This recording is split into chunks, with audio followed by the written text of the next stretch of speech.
All right. Well, let us get rolling here.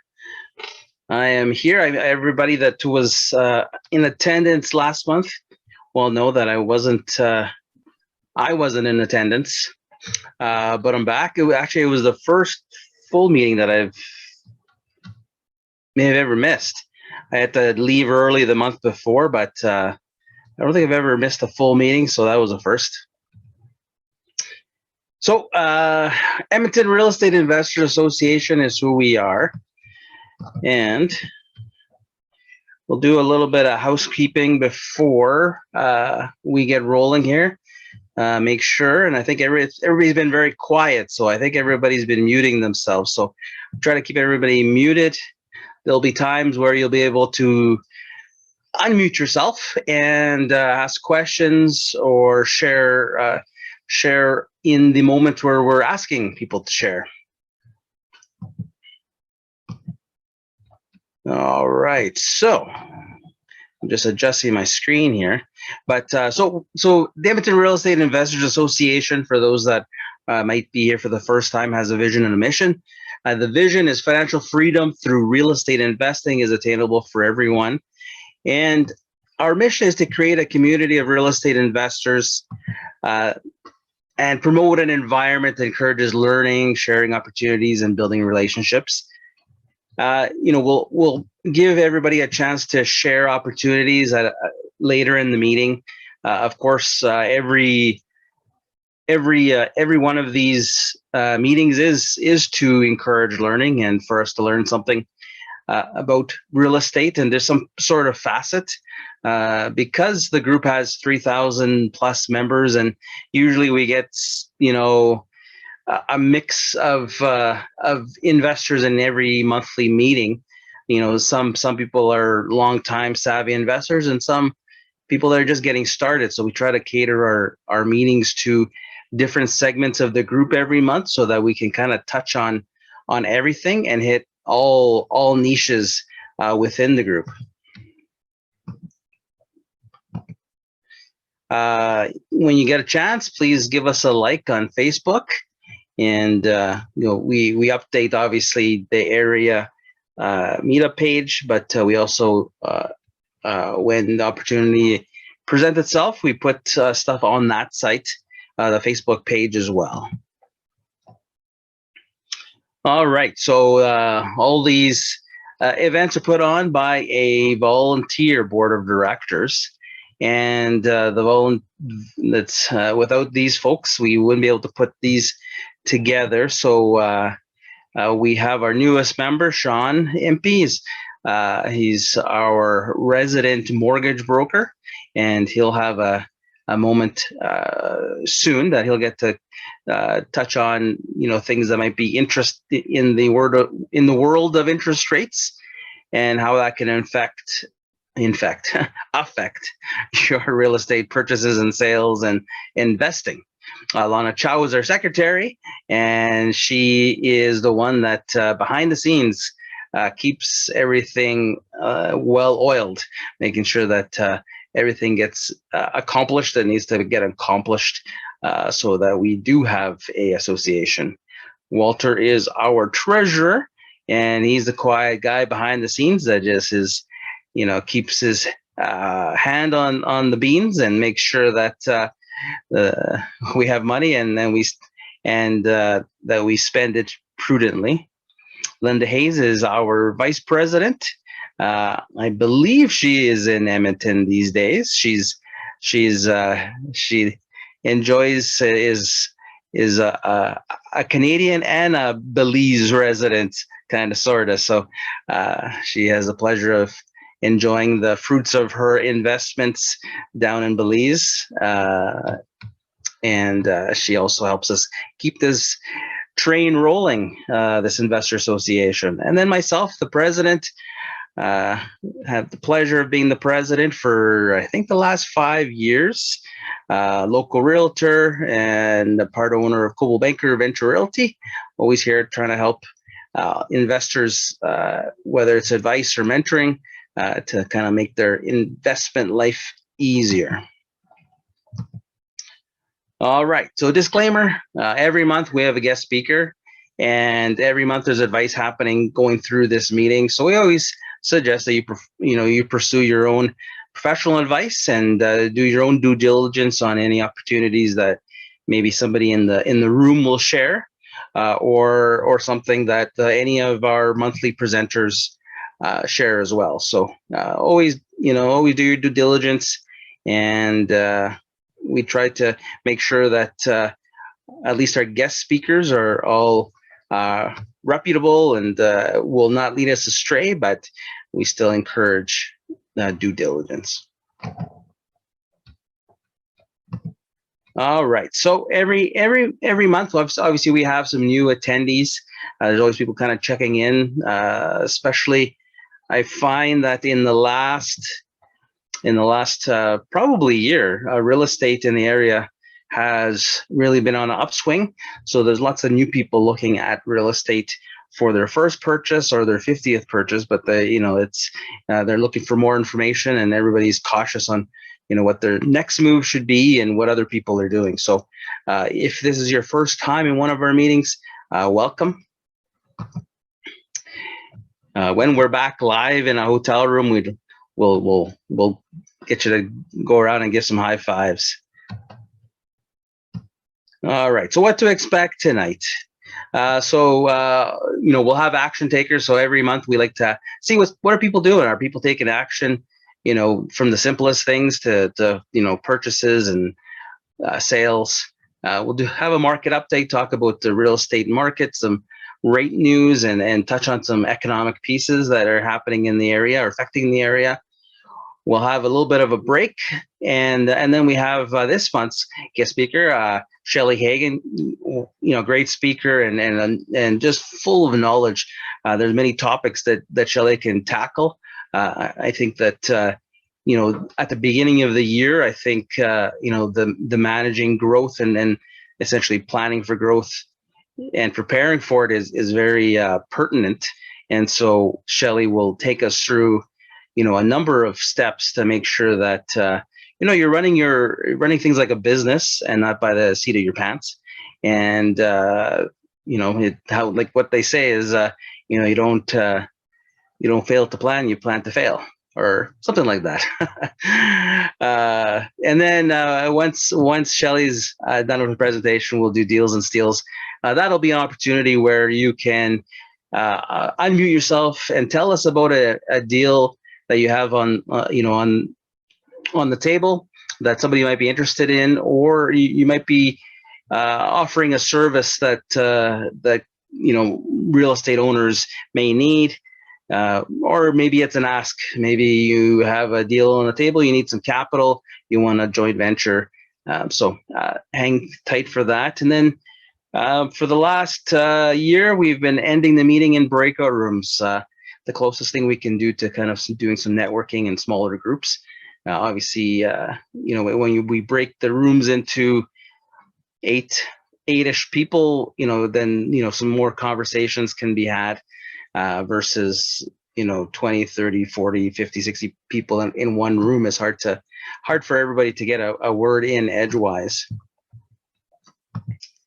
So we'll start with action takers. So if you've done something in the last 30 days, maybe it's as simple as getting your ducks in a row and getting pre-approved. Just walking through some properties, residential, commercial. Or maybe you've done more. Maybe you've sent some offers. Maybe you actually bought something. Maybe you've sold some properties in order to fund a bigger purchase. So if you have something to share, on mic and unmute and share with us. Don't be shy.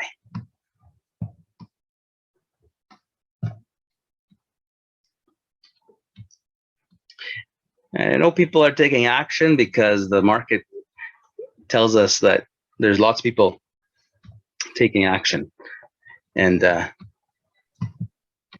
lack of inventory is preventing a lot of people from taking action just because they're waiting for the right property to come up. But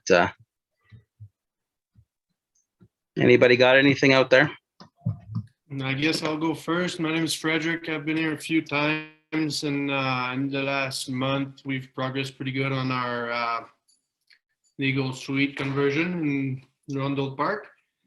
And we're taking possession of our side-by-side duplex here on Friday that we purchased, I think, last week. Taking possession Friday, and we're pretty excited. We're going to put legal suites on both sides of that one as well. Beautiful. That's great. So we make a duplex into a fourplex pretty quick, eh? Yeah, that's the plan. Beautiful. What have you been up to, Zoria? Hi, my name is Vahid. I did my first project as a basement suite, and the main floor was finished this month, and I already find a tenant. It's in the Northwood area, like south of the Millwood, and I'm excited about it. And the basement is just not finished yet. Beautiful. Good news. Thanks for sharing. Hi, everyone. Can you hear me? Yeah. Yeah, we've been pretty busy lately. We're closing on our 8-unit brand new builds this week. So that's exciting. There's always lots of things to do before taking possession, but everything is on track. Taking possession this week. And this is our second brand new multi-unit build. And also, just between the walkthrough last week and taking possession this week, I just took a quick trip to Florida over the weekend, and because we are looking to diversify into Florida, and there was no better way to do it than to actually go on this trip and learn from people that are actually doing it already and are already invested there and are basically boots on the ground. So it was a really good trip. So if anyone wants to learn more about that, then let me know. Wonderful. What better place to be than Florida? That's some nice weather. Some nice beaches. All right. Anybody else?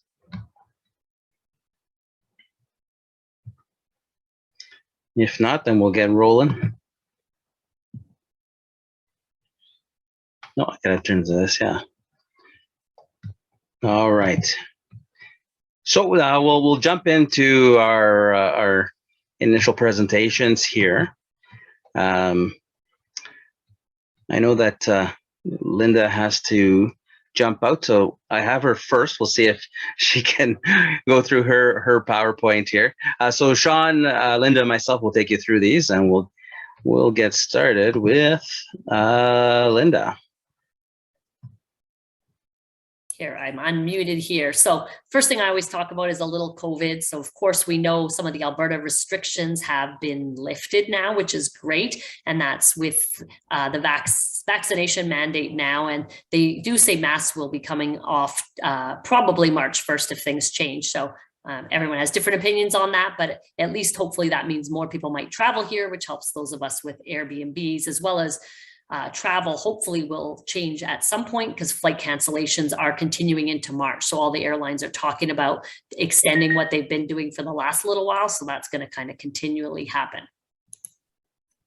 Next slide there. So rental vacancy rates, I found a report from one provider, Zonda Urban, that says in Q4 of 2021, it was 8.5% in Edmonton. So that's one thing to look at. And I'm sure everyone's heard about all the convoys that are creating more supply delays because of the border protest.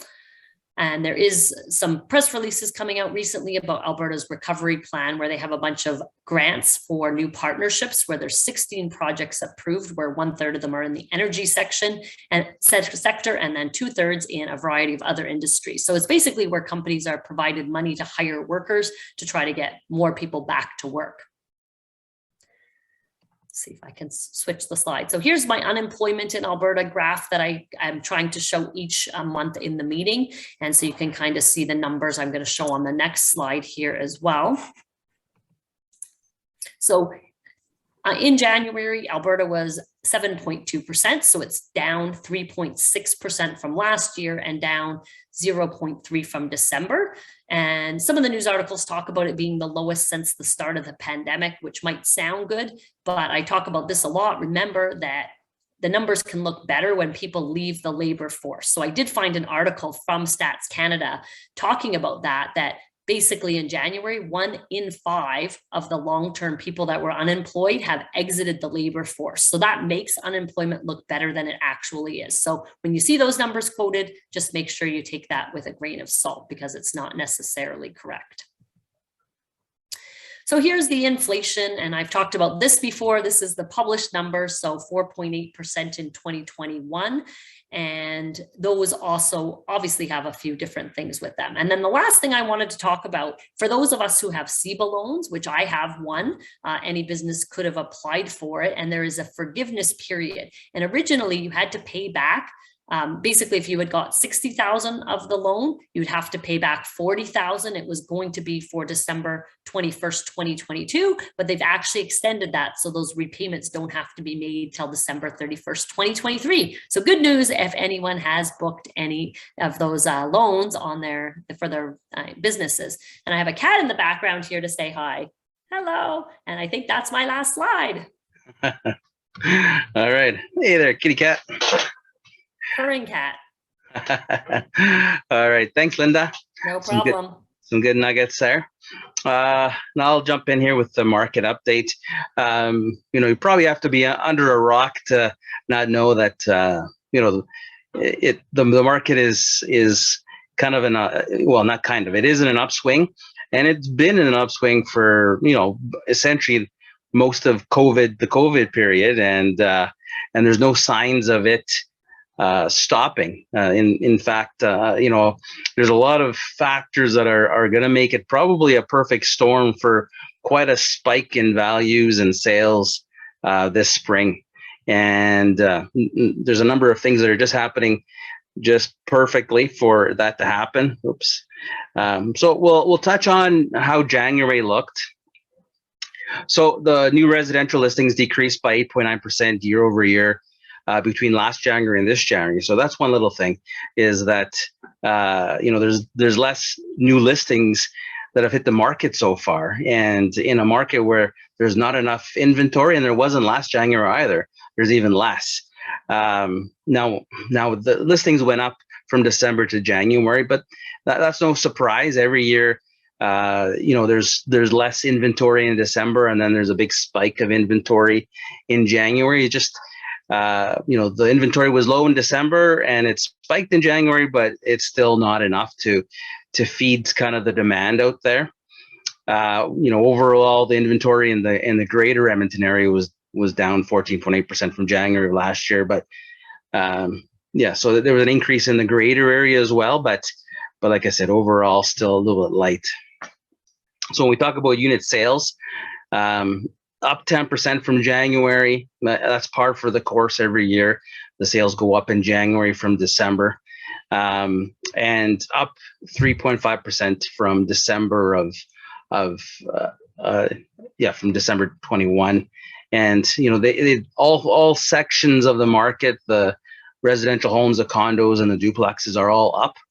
And I suspect that trend that percentage will grow and grow every month as we go into the spring season.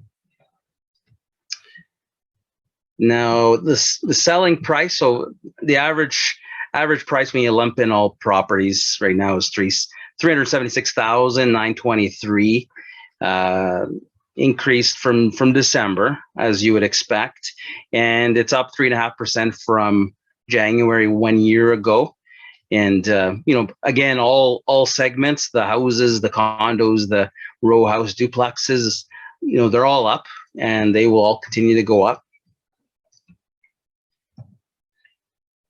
Inventory sitting at around 4,719 properties. I'm sure that we could probably manage 25% increase in inventory, and it wouldn't really slow things down. Because of the amount of sales in comparison to the supply, the average days on market for all segments is everything selling faster. The average days on market are shrinking. Right now the biggest difference is in the duplex market. last year at this time, it was taking 70 days to sell. Now we're down to 52. And I think that a factor in that is that as prices go up, I've been noticing that duplex market and that row house market, there's just going to be that extra demand on there. And it's a lot of it's like the affordability issue. Same with single family homes that are, there's not much in the 300s, but homes that are 300 up to probably 500 are going to be extremely hot over the next months. And you've probably heard all kinds of stuff on the news. This story was yesterday, so just to kind of justify what I'm just saying. So let me just play this for you guys. After selling all of the homes in her inventory, Morgan Taylor is preparing to list another, expecting it to go fast. We're seeing a lot of homes go get sold in the first weekend in multiple offers, often over asking. In addition, many buyers are trying to take advantage of the low interest rates before a projected increase next month. We have an inventory problem right now, so there's just not enough houses on the market to satisfy all the buyers that want to buy a home. That was certainly the case for Travis Kitlitz. We listed on a Friday. We had significant viewings over the weekend, like between 6 and 10 viewings, I think, on the first weekend. And then by Sunday, we had multiple offers. He was thrilled to see so many offers above list, but then his family still had to buy. If the property was in good shape, we felt either we had to make an offer that day or we probably weren't going to get it. And that the offer probably would have had to been above asking. The Realtors Association of Edmonton says our relatively low housing costs are now catching the eye of investors from Toronto and Vancouver. They have experience in really hot markets. They're used to outbidding each other by hundreds of thousands of dollars. No financing, no home inspection conditions. Tom Scheer says that puts additional pressure on local buyers. His advice? Know the house that you want to buy. Make sure you're aware of what's going on. Make sure your finances are really in order and don't dither. As for what the future might hold, they're projecting a 3 to 5% increase in terms of average sale price by the end of 2022. Last year, we saw one of the busiest years that we've ever experienced. I think close to 25,000 real estate transactions. And after every really busy year, usually there's a little bit of a hang up year, but we're not seeing that yet. Sarah Ryan, Global News. All right. So they touch on a few different things. There's some outside pressures. There's some, not only do we have a lot of buyers locally that are trying to buy, but we have more and more investors from outside looking at Edmonton as a good purchase for a buy and hold or for other different types of investment purposes. That combined with interest rates being relatively low still, and the risk of those going up, so it kind of creates a bit of a panic. Media, there was a few of these stories that have been played over the last couple of days, and so that will only feed that monster, and we don't have enough supply. So when that all comes together, it's a perfect storm for a bit of a boom. I have a few colleagues in Calgary where my one partner down there, he had a property he put up for sale, and he had a dozen offers within hours, and they sold it for like $140,000 over the asking price. Now I don't know how that flies when it lands on the desk of the bank or the mortgage broker, but it's happening. It's not a unique situation. So that's probably a good segue to head over to Swot, and maybe he can kind of touch on that in his presentation. But yeah, so the market's hot. From a investor point of view, if you have property you want to sell, we all have sometimes some dogs that are in our portfolio.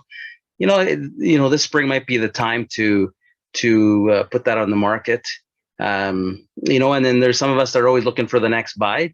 Be careful and, be strategic. Make sure you do your homework. Also, if there's anybody that's thinking about doing something on the personal end of things, there's going to be a lot of thousands of people that will be trying to balance the sale of their home with the purchase of the next one, like in the news story. And those situations are very delicate, just because you don't want to end up homeless. So make sure that you consult with a knowledgeable realtor and a knowledgeable mortgage broker to guide you through those, because there's a lot of pitfalls. Sean, do you need me to stop my share so you can share yours? Yes, I do. Okay. I only have one slide, but I'll see if it can work. Sure. I butchered it last meeting when I took over from you, so I couldn't get to it. So Ivan mentioned Pitfalls. So just a quick story about anybody who hasn't heard about the mess in Saskatoon, Saskatchewan. So a company called Epic Alliance was doing a lot of rent-to-own investor-type properties, and rumors have there's maybe 700 properties involved, and they weren't licensed or anything under the Securities Act in Saskatoon, and they got the hammer dropped, accounts frozen, and a lot of people scrambling to get RSP money back and stuff like that may be gone because it wasn't enough due diligence. And I had a couple of calls talking to people. They didn't even know or seemed to know who the owner of the property was, and they were sitting there with a third mortgage or something on a property and not knowing whether it was who was on title and whether it was an individual that they were going behind and why would they be going behind that. So I think people were just looking at the big returns and stuff. So due diligence is necessary when you're doing any investing, stuff like that. So thought I'd throw it out there. If you Google Epic Alliance, and you'll get all the horror stories from them. So lawyers are going to make lots of money over the next year or two. So mortgage rates are creeping up. So I got 2 or 3 emails today. Oh, excuse me. Rates are going up 5-10 points at a time. So some of them are just under 3%, and oh, geez. Some are just over 3%. So really depends on who the lender is and what kind of product you want. So I'm gonna have to get a drink here in a second. Yeah, that when the pitfalls, that's especially, I'm not sure if there's any rent to own people in the room. I know that over the years that's been a growing segment, but when that's another delicate type of investing where you have a lot of trust in the whole setup of a rent to own. You okay there, Sean? I'm back. Yeah, I don't know. Just that's something in my throat. So interest rates are creeping up. Probably 2.75 on the low end. 3.25 for owner-occupied homes, depending who the lender is. Also, some of the variable rates are starting to creep up a little bit for some lenders. You used to be able to get, one of my favorite lenders, you used to be able to get a prime minus 1.1 or 1.15 on your variable. Now they're more like prime minus 0.95. So they've gone up 10 or 15 basis points on their rates, and not sure what the reasoning is. Maybe they want a few more people to get into fixed, and lenders play with the rates like that. They'll, whatever category of mortgage, variable or fixed, that they feel they need more money in to balance their books, they'll play with rates to get more people into that sector. So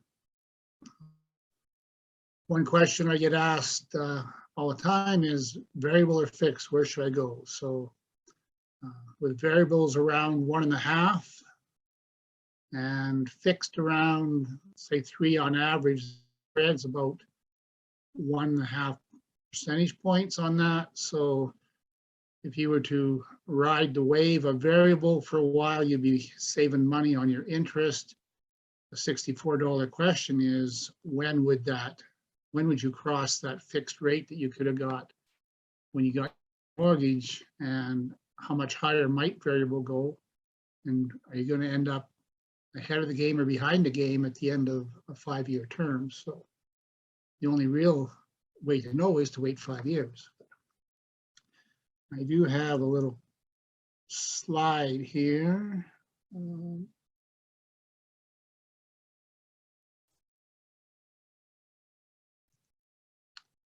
everybody see that graph on there? Yep, I can see it. Okay, so this is the Bank of Canada rate for the last 25 years. So years across the bottom, interest rate along the right side on the axis there. So you can see back in the late 1990s, it was hovering up around that 5.75% range. Now that would mean an interest rate of about somewhere in the 7.25%, 7.5 range. Back then, dropped off a bit in early 2000s, crept up again when the market was going crazy there in 2007. And then when the bubble burst a little bit, dropped like a rock down to 0.25%, which is where we're at today. Crept up a little bit in about 2010, and for almost 5 years, it was flat at 1.25%. Bank of Canada rate dropped a bit, rose a bit. Now we're back down to that 0.25. You can see at the very right-hand side of the bottom. So if you were to think that, you know, rates will be kind of where they've been over the last 10 or 15 years, you'd see that 1.75 is as high as the Bank of Canada rate has been in that period. So if you extrapolated where rates are today at 0.25, added that 1.5% on, that means your variable rate would probably be around that 3% range if variables were to stay where they were. So if fixed continue to rise and your variable is less, then you're going to be money ahead in the pocket. Again, it's a bit of a guessing game. I just thought I'd kind of show people what rates have been for the last 15 years there on the variable side. So other advantage of a variable rate is you can get out of it with 3 months interest. So I have a lot of investor clients who always go variable just because if things change and they want to get rid of that property, it doesn't cost them a huge penalty, which, you know, would be far more than if the variable rates did go up, and they're not going to lose that much in interest compared to the penalties. So that's the scoop on variable rates. That's interesting. I think some of the real estate market kind of almost follows that diagram. You know, peaks in 06 and 07 and then drops off. And yeah. So the end of January was the last Bank of Canada announcement on the Bank of Canada rate, and they did not raise it. There was about a 70-30% in favor, guessing that it would go up. And it did not, so I won lunch from my broker at my office on that. There's the next announcement is on March 2nd. So there's even more people think the rate's going to go up again. So we'll see what shakes out. So the longer it stays down at 0.25, the more money us people in variables are going to make on our mortgages, so or spend on our mortgages. So just, I guess I should have explained this a little earlier. There's two things that drive interest rates. One is the Bank of Canada rate, which is variable. So anything variable Helocs, anything that's interest rate sensitive like that goes on the Bank of Canada rate. The fixed rates are on the long-term bond rate. So if the bond rate goes up, mortgage rates go up, because that's how lenders get money. So if they have to pay more for it, they charge more for it. So and there's usually a spread of 1% between variable and fixed. That's kind of the historic if you look out over the long term. There was a time here within the last year where fixed and variable were within a few points of each other. So you could get variable at 135. You might pay 145 or 150 for your fix. So if you're strictly an interest rate guesser as to where you're going to go, and you had a long-term property that you're going to be in, your personal residence, be all over the fixed rate, because there's no room to play for the variable there. You would have to stay where it is today to keep you ahead of the game. But now that it's crept up and the fixed rates have gone up about 1.25% to 1.5%, variables worth taking a look at. So, what else? 30-year terms, 25-year terms. There's a little bit different interest rate for longer. But if you're got investment properties and you want to maximize your cash flow, a 30-year variable gives you your very lowest payment. So that can help for some properties. Depending on the lender, there's a few that do a true variable rate where the payment does not change as interest rate changes. So that's a variable rate. The other one is called an adjustable rate, which gets misnamed variable. The adjustable rate mortgage is one where your payment actually changes when interest rate changes. So the difference is when you have the variable rate with a fixed payment, when rates go up, you pay more interest and less principal, so your amortization stretches out. So on an adjustable rate, the amortization always stays at 25 years or 30 years, whatever you put your mortgage into. So if you keep making those payments, you're going to pay it off in that amount of time.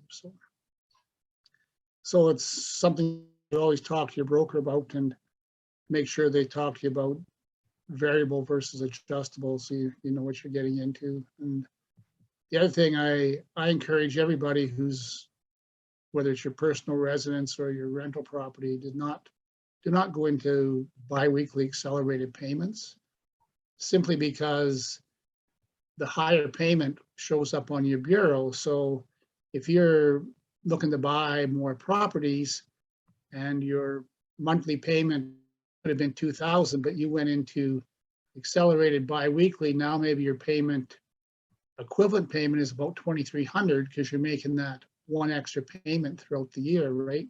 Extra month. Now you've got $300 more liability.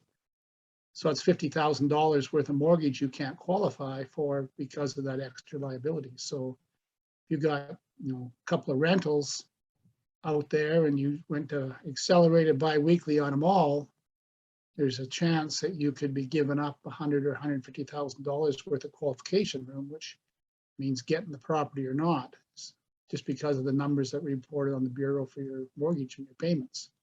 So if you want to keep the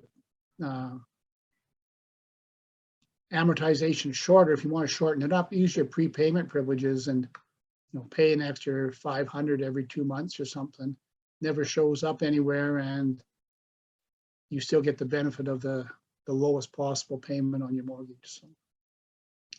And the last thing, Smith maneuver, if you are looking to always have access to 100% of what your borrowing limit is, make sure you get some kind of a readvanceable mortgage with a Heloc associated. So for rental properties, it ends up being your rainy day fund. You don't have to have $5,000 or $6,000 in your sustaining fund or whatever people call it, because your Heloc will be there that grows as you pay down your mortgage. So you can access those funds and have it available. On your personal residence, you pay it down and you get money you can use to invest. That's all I got for mortgage stuff. Well, that's some good information. I don't know if anybody has some questions for Sean.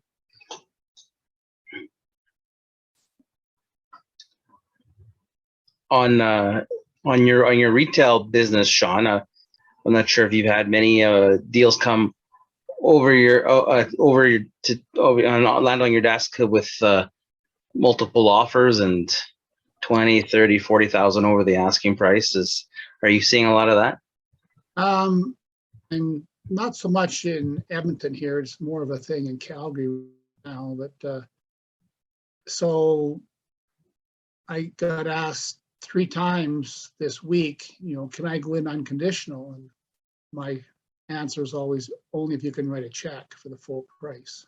So, because you could get caught by the property or something else. I mean, I do as much due diligence as I can with my clients, but you never know what the bank's going to say, especially on a property if they're buying something that's older. For instance, you're buying a 1955 house and the appraisal comes back, the economic life is only 25 years.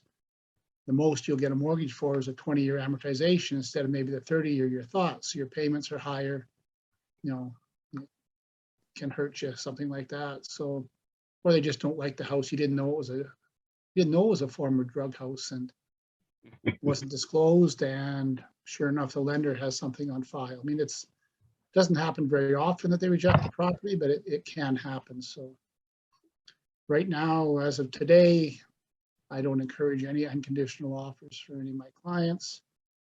About a month from now, there's a program coming in place that we will be able to do unconditionals because we'll have a guaranteed lending on a property for a certain amount of dollars, and the buyers will know that they're going to get that money regardless. So there's a few wrinkles in that, but it might help in a multiple offer market. So. Yeah, I see that coming. Usually whatever happens in Calgary makes its way this way. And so there's some... 6 to 12 months later, we experience the same thing. Their inventory is just ridiculous. And my colleagues in Calgary at the office down there are just pulling their hair out because they got clients that have made 3, 4, 5 offers and they're not getting accepted, mostly because they're losing out to people with unconditional offers and no inspection conditions. So, they're bringing their inspector in, viewing or something like that, or bringing in somebody knowledgeable enough to take a look at the house and say, okay, it's not falling apart and there's no big issues with this house.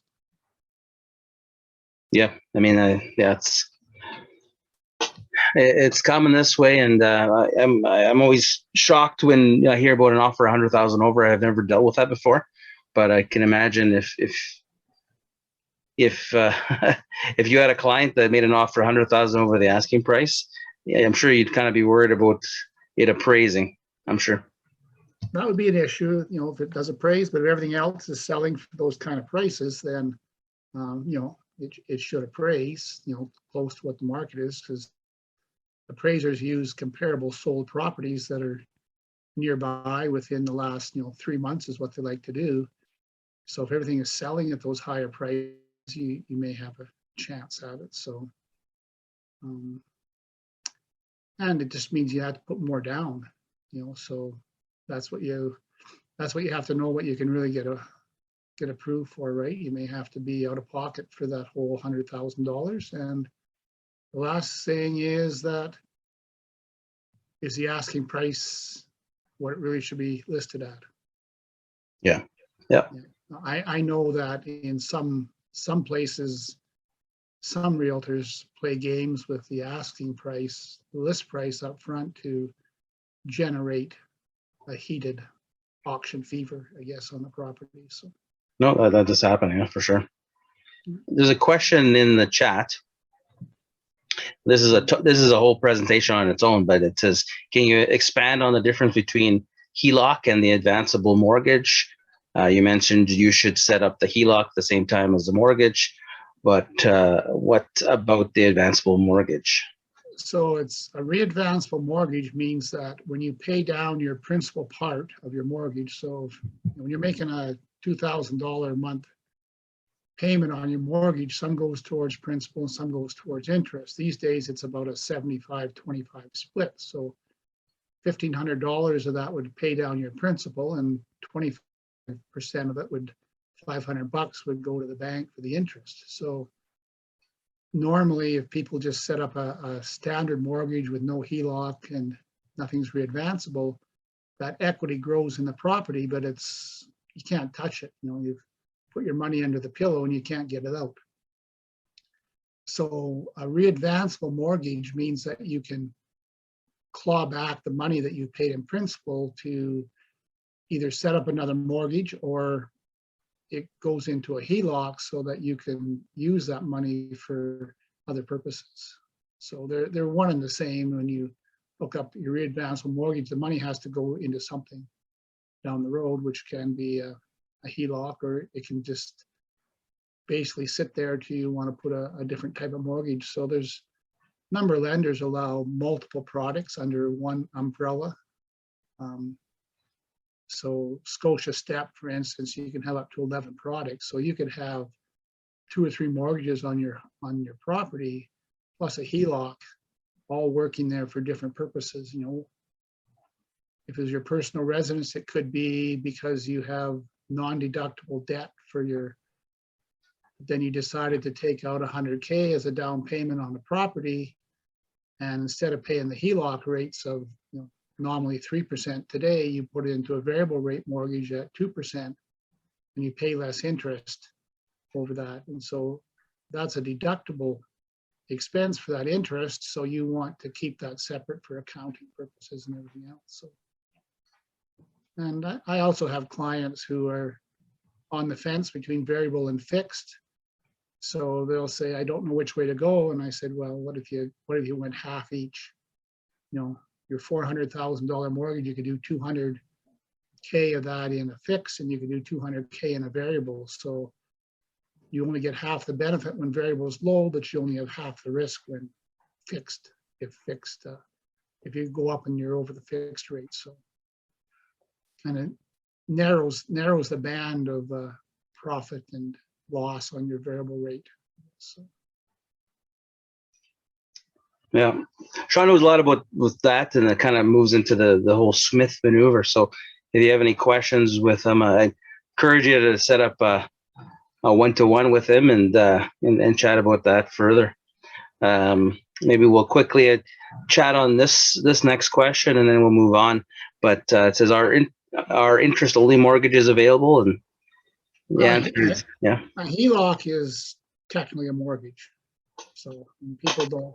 They call it a line of credit and all kinds of things, but it's really a mortgage. So if you had a property where you went all Heloc on your financing, you can only go to 65% loan to value.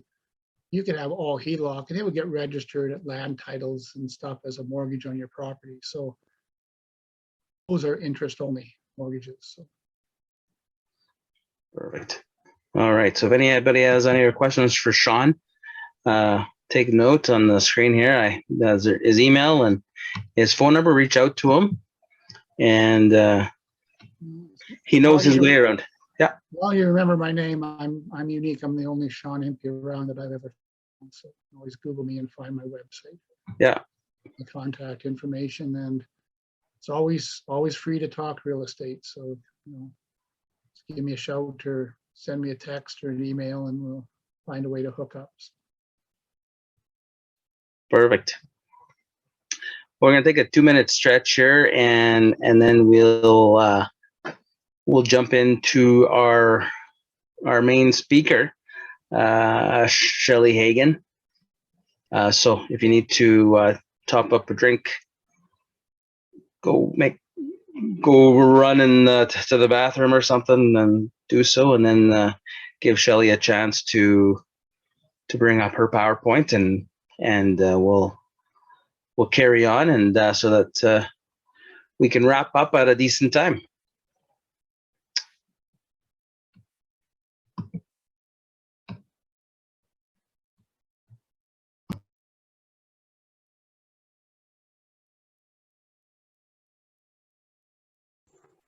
Hi, are you going to put Shelly's bio back up on the screen? I started reading it, but maybe it's not meant to be there.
I think we'll get rolling here pretty soon, guys.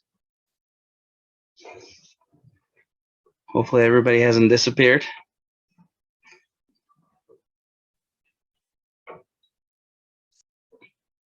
Checking to see how the orders are doing.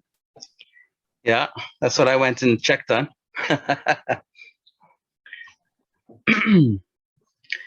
It's an improvement from the last time I saw, but yeah. Yeah. Cut the lead in half. Yeah. Hey there, Shelly. Hello, how are you tonight, Ivan? Good, good. Lana? Good. Good to see everybody. Yeah. It's good to see you. It's I was trying to look back. I think it was around September of 2020 that we had you on last. Yeah, Yeah. I guess. Ish. Yeah. Yes, it was somewhere in that time frame. Yeah, it's been a while. For sure. I'm looking forward to when you guys have live meetings again. I need to make a trip to Edmonton. Maybe I'll time it around when you guys have a meeting. I can actually come in person and see everybody. Yeah, it's been so long. I missed the in-person kind of networking and all that jazz that Yes. Me too. As an extroverted person, it's kind of hard just sitting in the office all day long, just looking at a computer. Totally. Yeah. I mean, I know I've done what I can with Zoom, and Yes. but you get these online, you get kind of zoomed out after a while. Totally. I do a lot of Zooming. I don't know if you guys follow my my stuff on Facebook, etc. But yeah, we've been doing a lot. Mm-hmm. Yeah, we have no choice, right? Yes. Um, Do you want me? I made you you putting a up- sorry. Yes, I saw that. You're putting up the slides that I sent you earlier, right? Or do you want me to put up my slide? Yeah, Lana said that maybe you could just advance yours, so maybe just Sure. I'll let you do it. Sure.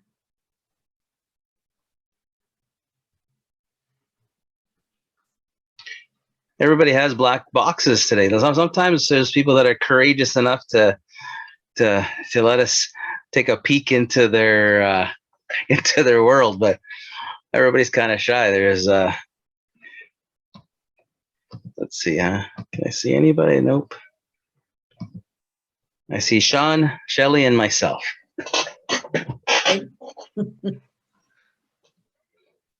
All right. Yeah. When do you want to get started? Ready? Well, we'll get started now. Okay. I can't see everybody. I don't know if everybody's there, but everybody will get going, and we'll let Shelly grab the mic and roll with it. Some of you maybe had the pleasure of tuning into some of her material that she has in her everyday business, or through the last time she was with us, which was back about a year and a half ago. But Shelly's been an investor for 19 plus years, and between Saskatchewan, Alberta, and then down in the States as well. So she obviously started real estate investing at around 20, and yeah, exactly. and somewhere in between, before that, she was in the telecom industry for a short time, right? I started that when I was 13. Yeah, exactly. Yeah. Yeah, exactly. Shelly has a tremendous amount of knowledge just from doing. When you're fully invested in different types of real estate investments, and you get to learn a lot, and then you get to share and teach. So we're here to learn how to manage growth, and some of the things that you should take notes on and bring into your personal real estate business. If you're just getting started in real estate investment, then no better time to implement these things is right at the beginning. But it's never too late to make some modifications to improve and streamline. So Shelly, thanks again, and the mic is yours. All right, thank you. Can you guys see the slides? Yes. Okay, great. So yes, thank you very much, Ivan, and great information both you and Sean and had given us as well. I really appreciate that. It's nice to always kind of hear what's going on in Edmonton market. So yes, I'm here today to talk about growth. When I talked to Lona about coming to speak for the group, I've talked about wholesale and I've talked about foreclosures and things that are going on, which most people think of because, I've been doing wholesale forever and a day. I still do wholesale every day. I'm a connector. I connect people all the time.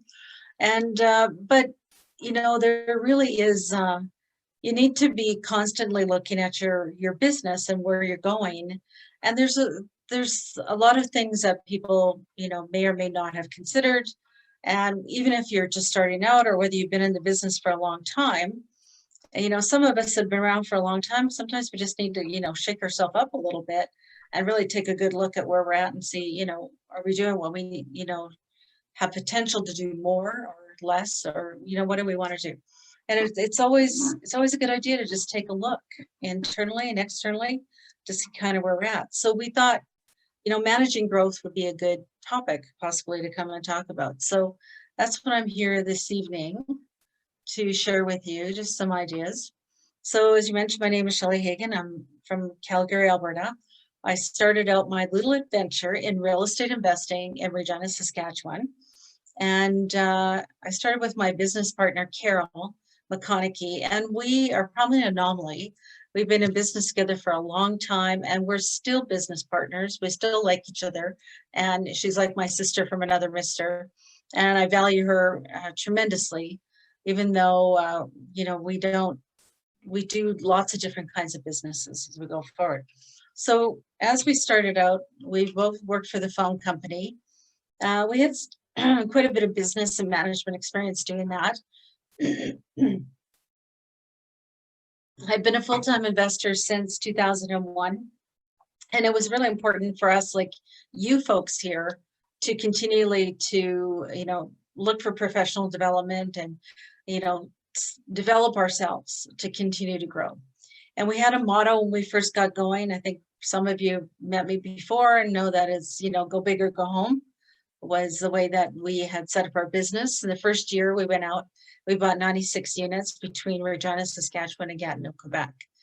So when I'm talking about managing growth, I've been there. And we grew very fast in a very short period of time. And there was challenges along with that. And so I just wanted to impart some of that. And Sean did mention the unfortunate situation, what's going on right now in Saskatoon. And some of that is also kind of what I'm going to talk about tonight, because sometimes you grow so fast and you lose track of the day-to-day, and you're not really taking care of the day business. I don't know exactly what happened in that situation, but I'm going to talk about some other students. I've been a trainer and a mentor for a long time, and I have a wide variety of people that come to me for different reasons. And, there's just things that happen as you go along. And, they give me a call up and I try to help them work through the process. Sometimes I meet them after they've gotten into the process and things have happened. So we bought 96 units. We had single family, multi-units. We've done a wide variety of different kinds of things. The longer you're in this business and working full-time actively at it, you just never know from one day to the next what is coming in the door, right? When the phone rings, it's business calling, and I never know who it is. And over the time that I've been in this business, I've developed a very large network, and my network is probably a good portion of it, almost, half or more, is outside of Canada and internationally, in Europe and Asia and different places as well, just because of the nature of the business that has been attracted to me and what I've decided to do. So we've had a lot of experience, in Saskatchewan, Alberta, British Columbia, Manitoba. I've owned properties in Gatineau, Quebec. We also own properties, did business in Texas, Michigan, in Detroit, and Nevada. We still are predominantly in the Phoenix, Arizona, greater Phoenix area. My business partner, Carol, lives there. We've just spent a lot of time doing that. So, you know, we've done single family, multi-units, commercial, land development to some extent. I've never actually taken a land development project all the way to the end. Fix and sell, BRRRR strategy, discount notes, private lending as a mortgage broker. You know, I've done a lot of stuff. It's kind of, you look back and you go, wow, I don't know how that all happened, but anyway, it happened over time. So one of the things that I'm really passionate about is helping other people. And I think that's kind of what my mission in life and my purpose in life is all about, is really to be a trainer and educator. I've been doing that for a long time, and I really just love doing it. And so I love working with, you know, people that come in to, you know, want to grow their business and do something different and for them and their families. So I've been doing that for a long time. And I did co-write a book with some friends back in 2015. And, you know, I've been an entrepreneur ever since I left the phone company. And one of the things that I've figured out as a real estate investor is that I think this should be our motto. You know, when you're a real estate investor and an entrepreneur, things come in and you don't always know how to figure it out. And I just, you know, now when I talk to people, I go, well, I don't know anything about that, but I'll figure it out. And it kind of is the way you need to live your life as you're going forward, especially in this business. You can't possibly know everything. I've been doing this for a long time. I learn something new every day in this business. I do not consider myself a guru by any stretch. I don't believe in gurus. I just have some experiences I like to share with other people. And hopefully you're able to take a little bit of information from this and help yourself with you and your family as you're going. So we're going to talk about managing growth. And the key thing, first of all, is to have a growth mindset. I always say that this business is played in your head. If you believe in your head and your heart that you can do this, you can do it. Doesn't matter who you are, how old you are, how young you are, how much money you got, how broke you are, you know, whatever the situation, everybody can do real estate investing. And the beauty about the business, you can do real estate investing however you want to. You don't care what everyone else has done. You know, just go out and build a business to suit you and your family's needs. You might want to buy one property and have the tenants pay it off and have that for your retirement. You want to buy 100. Totally up to you. It's a great thing. This is one of my favorite lines. Think big, you're big. It's from a movie called Splash with Tom Hanks. And we saw this movie when we first got started in our business.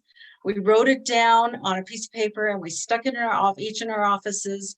And we just kind of went by that motto.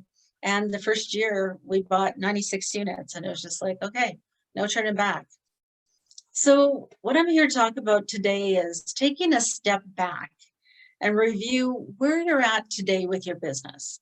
Even if you're just getting started, or you've been around for a long time, are you ready to grow? Do you want to make some changes?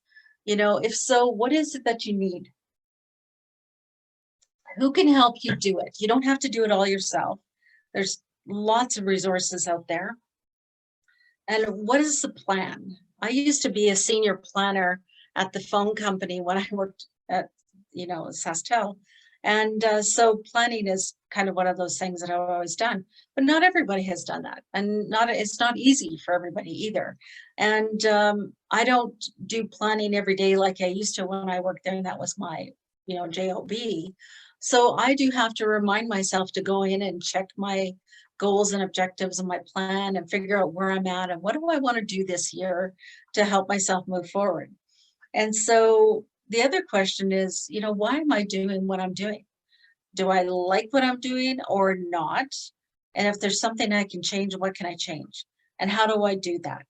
And are we all on the same page? Now, you could be involved with a partner, you could be your spouse, whatever happens to be. You know, do you all want to grow? Do you all want to make some changes? Everybody needs to kind of understand where you're at in the process and have a support system, hopefully, to move forward as you move forward. And some people might be a little more concerned about making big changes. So typically when you're, you know, doing that, then you're going to, if you plan on growing, you want to develop some kind of a growth or a ramp up plan that, you know, looks at capital expenditures, process improvements, expansions possibly into new markets or new areas in the city where you're working right now. I'm also a big proponent of giving back to the community wherever possible. And one of the reasons why I do training and education is it's a way for me to share and give back to the people that I work with, and, you know, to be here and talk to you and other people as I'm going forward. And also, you know, let's be creative, but let's be creative in a prudent way so that we're able to manage what we're going forward. So if you don't have a plan right now, I don't know how many of you do. If you don't have a plan and you would like, I actually have a template for a real estate business plan. If you would like that, just let you know, Ivan and Lona know, and I'll get a copy to you, and I'm more than willing to share that with you. It's in a Word document. You can modify it and do whatever you want to do with it for yourself. So when you're sitting down, I would say you should have a 5-year vision. Where do you and your family want to be 5 years from now? Where do you want to live? Where do you want to, what do you want your day to look like when you get up in the morning? What do you want for money? What kind of car are you going to be driving? You know, where are you going to be living in the same city as you are now? All those kinds of things. Then you sit down and go, okay, in the next year, in 2022, what am I going to do to help me and my family move myself forward to that plan? And then, of course, have a quarterly plan that I'm reviewing on a regular basis. And every week, you know, set down some goals every week that are, you know, linked to your plan. So I always say, plan your work and work your plan so that you're being focused and intentional about what you're doing so that you're moving yourself forward. And it's always a good idea to do a SWOT analysis. And I'll talk a little bit about that. And again, you know, who can help you do it? How do you want to set your business apart from everyone else? And set a time frame, block it into your calendar, you know, quarterly and once a year that you're going to do a review and see what else. Because I find if I don't put it in my calendar, then it's easy to slip it apart. And I have some friends that they get together, they go away for a weekend once a quarter, just, you know, close to town. They just, you know, get some small town and go to a hotel and just get away from the house and the phone. And that's what they do. They do their quarterly review. So the SWOT analysis, I'm not going to go into great detail, but the SWOT analysis is designed to be an internal and external review. So, you know, what are your strengths and weaknesses? For those of you that, you know, have a planning background and already have a business plan, it's all about us. You know, what are we doing?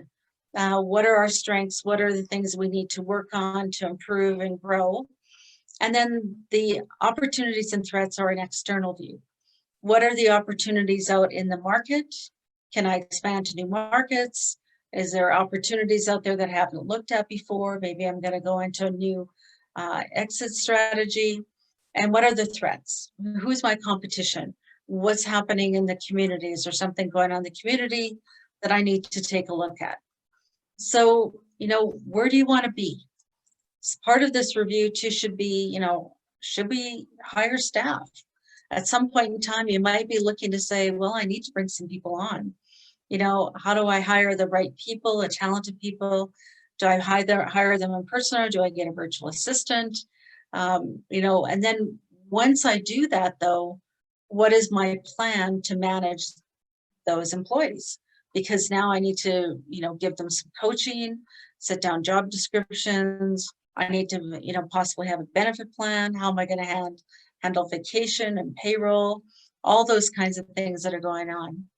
And then, of course, diversifying your income, moving into multiple streams of income. And of course, your plan is never, you know, perfect. You set it out, but the road is very wavy and up and down, and you're going to change it and modify it. And that's what the plan is for. It's to be modified. You can't keep it, you know, stagnant. It's got to continue moving forward. And I always look at, you know, different streams of wealth. Where am I at now? How can I increase my income stream so that I have more than one income stream? The ultimate would be, you know, most millionaires have at least 7 income streams coming into their business. And you can have multiple streams of income in real estate business, as well as outside. And I always believe that you should be diversifying, you know, so you know, should have possibly some stocks or other things that are, you know, available to you. You're going to become a hard money lender, something to that effect. So we typically break it into 3 groups: residual income, earned income, and portfolio income. Residual income, of course, is your rental income from your rental properties. That's your base, your foundation for everything.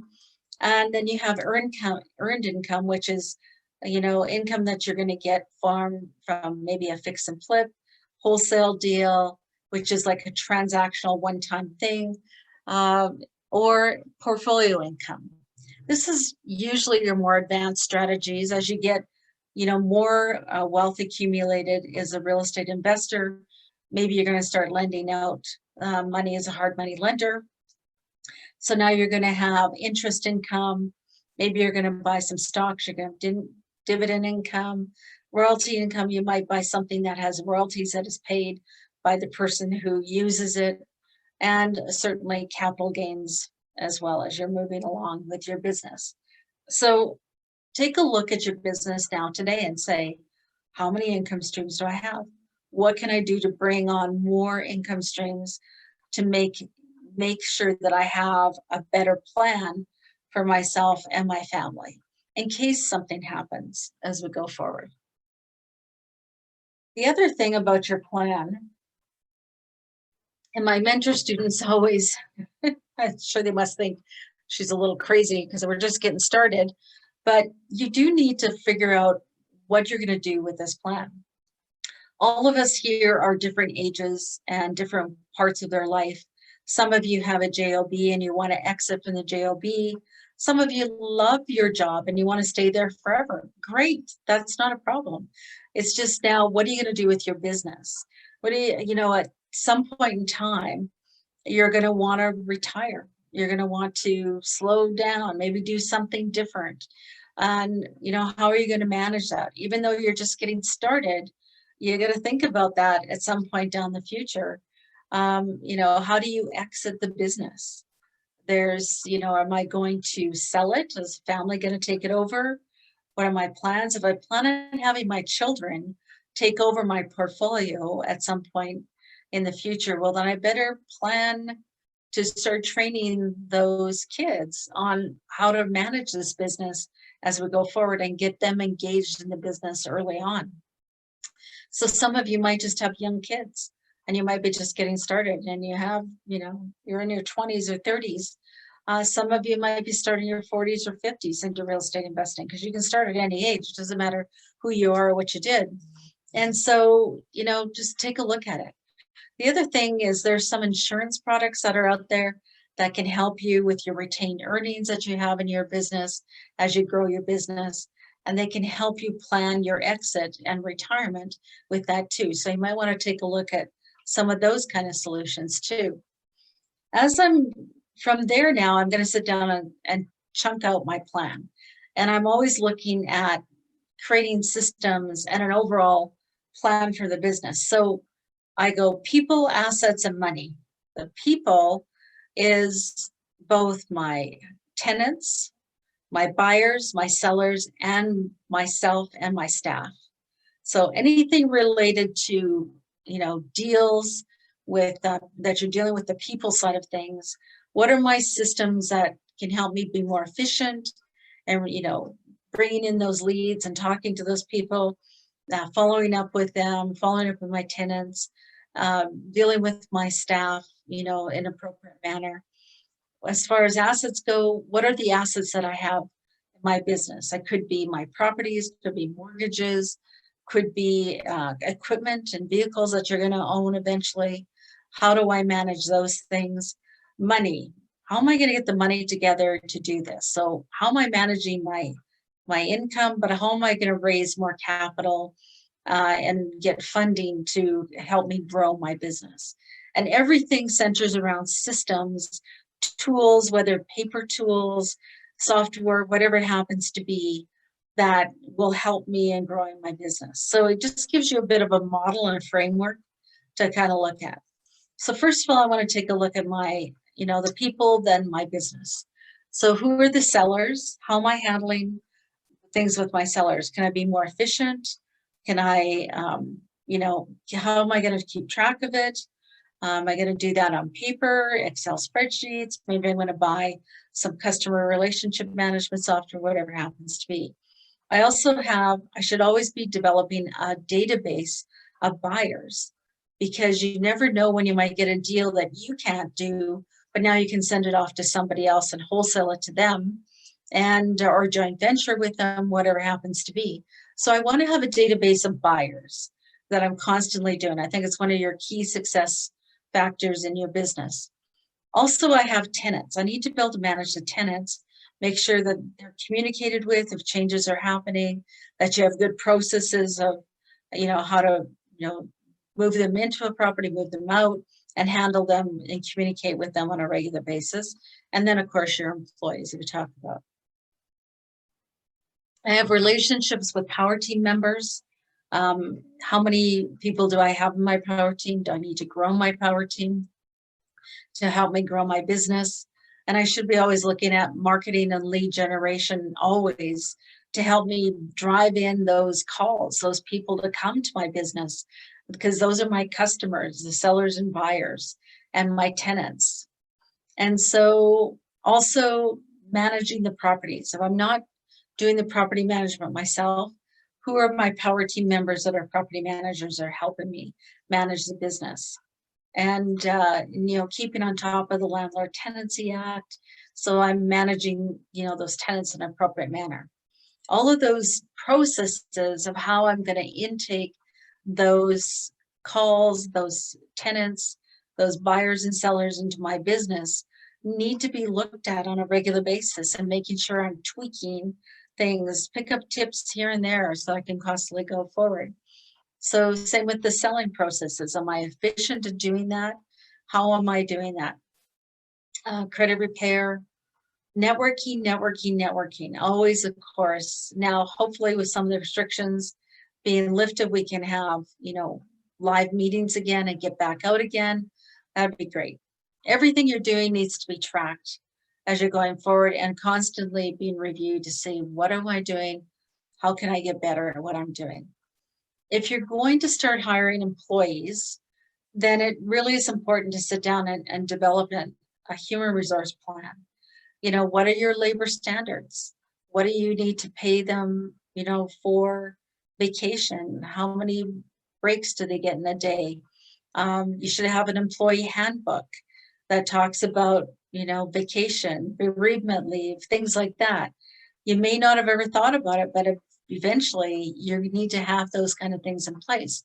And you might just hire one person, and then all of a sudden you go, oh my gosh, their grandmother passed away and now they have to go away. How am I going to handle that? And then, you'll eventually build this manual up. And there's tools on the internet. There's all kinds of stuff you can find to help you with that, to give you some ideas. And you start with it and you just tweak it and grow it as you go from there. But eventually you're likely going to want to have employees. And there might be virtual assistants as contractors, or you might hire them, personally as an employee of your company. That's a decision point as well, one way or the other. And so we always talk about networking. Your network determines your net worth. The more people you know, the more deals you're going to do, the more money you make. Most certainly, I'm sure you guys talk about that all the time here, but it really is, the core of your business. That's what's going to help you grow. The more people you know, the more opportunities are going to come in, and the more diversity you're going to have in your business too, because you're going to have new deals brought to you that you never had before from different sources. And that is always good. You just make a decision, yes or no, am I going to go that direction or not? You may or may not. Maybe someone brings into you a couple of Airbnb deals out of the blue that you hadn't even thought about. And you may decide, I don't want to take on an Airbnb. And I just want to stick to my rentals. That's fine. That's perfectly okay. But at least you did a little analysis and made a decision, on whether you wanted to do that or not. So then moving from people down to the assets is make an inventory, keep an inventory of all your properties and your assets. One thing, we were building our portfolio very, very quickly. And we realized in a very short period of time, we needed to keep a good handle on what we had and what we did. So we had this spreadsheet that we developed. And we started keeping track of, you know, when we bought it, how much we paid for it, what did we have for mortgages, you know, typical information. As we sold properties, we, you know, kept track of the ones we sold. So at the end of the year, we'd have a running inventory of what we had. If we had to go to the bank or, you know, to get financing, we could put this together as part of what I call our professional real estate investor package. And so we'd send the list of all our assets to the lenders to take a look at us, you know, from an overall picture. So I recommend that you keep an inventory all the time of your properties and your mortgages. The other thing I'd recommend too is keeping an inventory of your corporations. Whenever I work with my mentor students, I very much recommend the 3-tier structure. I don't know if you're familiar with that or not. If not, you know, reach out to me and I'll talk to you about that as well. Where we have a holding company, management company, and a real estate company. And as we grew our business, we brought on more real estate companies. And as we grew as well, sometimes we bought an apartment building and we put that in a company by itself. And sometimes we had joint companies with some partners, business partners that we brought in for one reason or another, joint venture partners who had money and credit, or just other investors that we wanted to partner together to, you know, pool our resources and our knowledge and help us grow our business. So we had multiple, I think I've had 20 or 30 corporations between Canada and the United States. And I have a list of every one of those companies. I don't have that many companies anymore. I really pared it down, especially during COVID. We sold off some stuff. And, but I keep track of it because I always want to know, you know, how many shares do I have? Who was my partner? What was my role? You know, Carol and I take turns being president and secretary in our companies. We keep track of who's who. And, you know, certainly our Revenue Canada and IRS tracking numbers, you know, for when we do our taxes. You know, it's just really handy to keep all of that stuff together. If you don't have it already, I'd highly recommend that you do that. And if you're just getting started out, start right from the beginning, and I'll make it so much easier because I have this very big spreadsheet with all this information, and if I ever lost it, it would be a lot of information I'd be gone. Also, you want to keep track of all the equipment, tools, vehicles, etc. You know, once you get vehicles in your business, which I have in the past had, when I had a lot of rental properties managing myself, we had a van that we used to haul equipment and, you know, supplies and whatever around. And so, you know, we had maintenance and things that had to be done on that as well. So you want to keep track of everything. Part of your asset management too is keeping track of what's going on with the city, what's going on with Revenue Canada. Are there changes coming down the pipe that you as an investor need to be aware of that's going to impact your business as you're going forward? There's, you know, you never know. They're going to change the laws, you know, on, you know, rental, short-term rentals, and you got a bunch of Airbnb. And now you have to get a business license, like what happened a couple of years ago. You know, so you need to keep on top of those kind of things. Also, one of the things when I work with my mentor students, you know, you get started and you're so excited about the first year and you're buying properties and you're, you know, still working at your job maybe, and there's just lots of stuff going on. And then you get to the end of the first year and all of a sudden they phone me in a panic because they realize, oh my gosh, they never owned a company before and now they got to file taxes. And I go, yeah, not only do you have to file taxes, but you also have to file with the province to keep your corporation current. And they hadn't even, you know, been told that. They didn't know anything about that. And when we set up our company, we made them, you know, we went to a group to help us get our corporation set up. and they set us up with a Canadian corporation as well, a federal company. So not only do I have to file on my province, but I also got to file every year for a couple of my properties with the federal government, which is about $20 a year. It's not a huge amount of money, but it's another thing that has to be done. And so you want to keep on top of all of those things. And so can be a bit daunting if you're, especially, if you're working part-time with this, just setting out a plan. And, what you might want to do is do up a calendar, a 1-year calendar, 12 months of the year, and write in there, file taxes, if you're, depending on what's going on, if you charge a GST, when to file your GST, all those kinds of things. Your accountant can help you. Your lawyer will help you figure out when you need to do your corporate registrations, etc. And just, put it together so you can be organized as you're going forward. One thing that I really highly recommend, and a lot of investors don't do, is set up a reserve fund. If I budgeted for 5% or 6% repairs and maintenance and I don't spend it, I take that money and I put it into a reserve fund, because there's always stuff that happens. And so I also, when we first got started, we bought a lot of low income houses that were anywhere between 40 to 80 years old. So we had a lot of repairs and maintenance, and we sat down, shortly after we got going with this stuff and realized we need to develop a plan, because there were some of them that needed roofs probably coming up. A few of them needed new furnaces because there had been some changes in the city guidelines, and we had some oil furnaces. We had to replace some furnaces. So we developed a plan over, the next 5 years of what we're going to do. And then we realized, we need to take this out even further. Now, our plan was only to hold those properties for a maximum of 5 years. But then we started buying higher end properties, and we realized, the roofs on our apartment buildings, 12 unit and, up to 49 unit apartment buildings, those roofs cost a lot of money. And we need to start putting together some capital savings in order to plan, 10, 20 years or whatever down the road as to when we think we're going to have to, change those roofs, change out the boiler systems, change out the furnaces, whatever it needed to be. So part of managing your asset and you're protecting your company is having those kind of plans too. And some of you may or may not have thought about it. You may already have a plan in place. Great, that's awesome. Hopefully, for those of you who don't, hopefully these are some tips that are of value to you as well.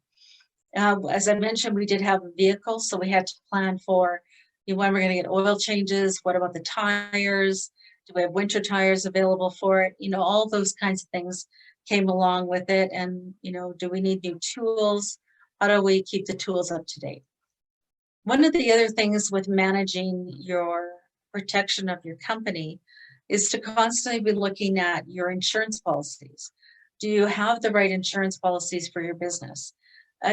Does your insurance, is there a way you can get insurance that would be cheaper, so that you can save yourself a little bit of money? Have you been notifying your insurance agent that your properties are vacant, especially if you couldn't rent it out for a couple of months, it's been sitting there. If you don't let your insurance agent know, then you could be at risk, because if they find out it's been vacant and how long it's been vacant, and maybe you had a water pipe break, or the neighbors, started on fire with, their barbecue or something, you may or may not be covered on your insurance. So now you have a huge liability for your company. Now, your insurance may go up when you contact the insurance agent to, tell them that they're vacant. Probably your premium is going to go up for a month or two, but as soon as they're rented, then I would phone and let them know. And my insurance agent actually, especially when I had all the rental properties that I was managing personally, they would call me on a regular basis to say, where are you at? What's going on? Because when we had the low income hood houses, people were coming and going all the time. We had huge turnover on our properties just because of the nature of the properties where they were and the type of tenants that we had. So, you know, those were important things to keep in mind. Insurance has changed a lot. So if you haven't looked at your policies recently, you might want to do a review. If you happen to have bigger buildings and you have, you know, things like elevators or boilers, and you have contracts for maintenance on those things as well, it's good to take a look at them. Is there, you know, can you get a cheaper contract from somebody else that still has the same coverage? Do I have enough coverage to, you know, meet the needs of my company as I'm moving forward to protect my business? Certainly regarding assets too, you're constantly, if you want to grow, you need to be constantly making offers and, you know, getting your power team to help you. If you are not sure because you're getting in some new business, maybe you've decided to go into commercial and you've never done commercial before as part of your growth plan. Oh, well then, you know, get a hold of your lawyer, talk to your lawyer. You're going to want to have a, you know, some commercial realtors possibly in your team. You know, your contractors might have to be somebody who's more familiar with working with commercial buildings than single family residential. So, you know, do I have the right people on my team to help me with my growth plan if I'm going to, especially if I'm going to go up? So I always recommend that you do take a look at your portfolio on a regular basis and go, how are the properties, you know, working? Are those properties working well for me, or is there something I need to do? Maybe you own, you know, 20 properties in Edmonton and you have, you know, one in Leduc. And in order to get to Leduc, it takes you just about an hour to get there. And the property's doing okay, but it's all by itself way out there. So now the decision is, do I go get a few more properties in Leduc and create a cluster there so it's much more efficient for me to go there? Or do I sell the property in Leduc and then take that money and buy a couple more properties closer to where I have my other assets? So it makes it easier for me to manage.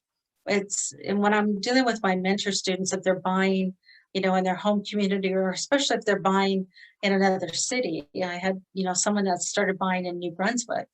They were, first of all, they were buying one in this little town and one in that little town. And I went, okay, but now, you know, your property managers are running an hour or 2 hours between, or the property manager wouldn't manage both cities. You had to go find a second property manager. You might want to look at buying, you know, a couple of properties in each of those locations so that you have those economies of scale and a little more efficiency in what you're doing. And am I going to evolve out of single family into multi-units? Maybe want to get to duplexes, fourplexes, or up to apartment buildings. How am I going to do that? What do I need to do in order to manage that? Maybe I'm going to move into commercial. As again, do I have the right team? You know, what about my insurance? What about financing? What are all the things that I need to do if I want to grow to there? I would recommend that, you know, at some point in time, you may want to consider becoming the bank, where you become a hard money lender. Not mandatory, but it is kind of a natural evolution for a lot of people, not everybody. As you acquire some income and that you have extra capital lying around and you don't need it for, you know, managing your current assets, you want to lend it out and get now income, interest income off of that money. Well, then you now have another asset you have to manage. And make sure you put all of those mortgages with their income into your professional real estate investor plan as well. You're going to show all your properties, but make sure you show all the paper assets that you have too, because that income will also help you with financing as you're going forward. If you have RSP and TFSA and you decide that you want to become a private lender there, again, keeping on top of all those mortgages, find out what those things require, because there's different legislation and regarding those. And now that you're becoming the bank, if they don't pay, then you now need to take action. So you need to have somebody in your team that can help you with foreclosures. So, you know, your attorney hopefully has some experience there to help you, because if they don't make a payment, then how are you going to manage that? Are you going to take them to court and foreclose on them? Here in Western Canada, we have the judicial foreclosure process, which can be quite long and cumbersome. but maybe you can talk to the people and do a quick claim. I just helped a client of mine do that actually. Got out, the people were not able to manage the mortgage anymore on the property. There were some extenuating circumstances, and they just quick claimed the property over to the lender. Now the lender, took it on from there. And so, but it's not always easy to do that. You have to take a look at it. So when earlier Sean was talking about securities and what's been happening in Saskatoon, one of the things that you really do need to be taking a look at and getting good counsel on is on how you're handling raising your capital with your joint venture and private lenders. You need to have an appreciation and understanding of the Alberta Securities Act. And if you're bringing money in from another province, you need to do that. So there is a program, Friends, Family, Close Business Associates, where you can raise capital with 30 to 50 people. And it is a process that, probably your attorney can help you with. I have a group here in Calgary that works, one of my accountants, him and his father run a business, and they will help you manage that process if you want to raise a little bit more money. If I'm just raising enough money to, get a second mortgage on one of my properties, that's a different story. And I can just, register a second mortgage and I'll be fine. But when you start to raise larger capital, by all means, please get some counsel. And I don't want to see people get into situations like what is happening in Saskatoon right now. And I've had a lot of other people that have been in that situation as well. Also be prepared that things go sideways sometimes in deals. And, you may be subject to litigation at some point in time. The world is not going to fall apart. I've been involved in several different litigations, actually. Some people have, litigated against me because we got into a disagreement on something. We've been able to resolve it.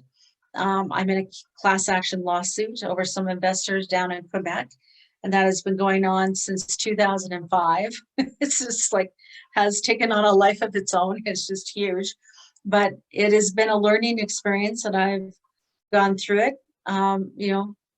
There is a saying that says, if you're not being sued, then you're not doing enough business. I do not encourage you to go out and look for litigation and to be sued, but stuff happens, and you have the best intentions, and something happens and away it goes. Does anyone have any questions as we're going along here? I don't know. I'm sorry, I don't see the chat. Nothing in the chat. No questions in the chat currently, but okay. But if anybody does have questions, put it in the chat. Okay, perfect. Thank you. All right. One of the other things, if you're growing your business, is you need to be taking a look at where are you at financially? How are you doing? How are you doing with your cash flow? This is probably where I see most of my mentor clients struggle, because they're not managing the cash properly. And, they're not solvent, and they get into problems. And sometimes then their solution is, let's just go out and get another mortgage on the property and use that money. But you can go and do that. And there's nothing wrong with that if you're using that for growth and for a purpose. But if you're doing that because you've gotten behind, because you haven't been collecting your rents, and you haven't been, paying attention to vacancies, etc., and you just, low on cash flow for one reason or another, because something's happened in maybe your personal life, or maybe you got sick or whatever happened, then that's a slippery slope when you get into that situation. Now it's almost like a Ponzi scheme. I'm borrowing from this person to pay this person, but I still need to be able to pay the whole thing back. So I think it's a great idea to raise capital and get credit cards or lines of credit or whatever. I just need to manage that credit and be prudent with what you're doing. Also, you need to, analyze where you're at with your receivables. Are you behind on collecting the rent? Do you have a lot of people that owe you rent? Maybe you just hate asking people for money. Maybe it's time to hire a property manager to do that for you so that you keep on top of it, or hire someone within your group that is better at doing that or has more time. Maybe you're too busy with everything else that's on the go, and it's time to maybe, expand the team.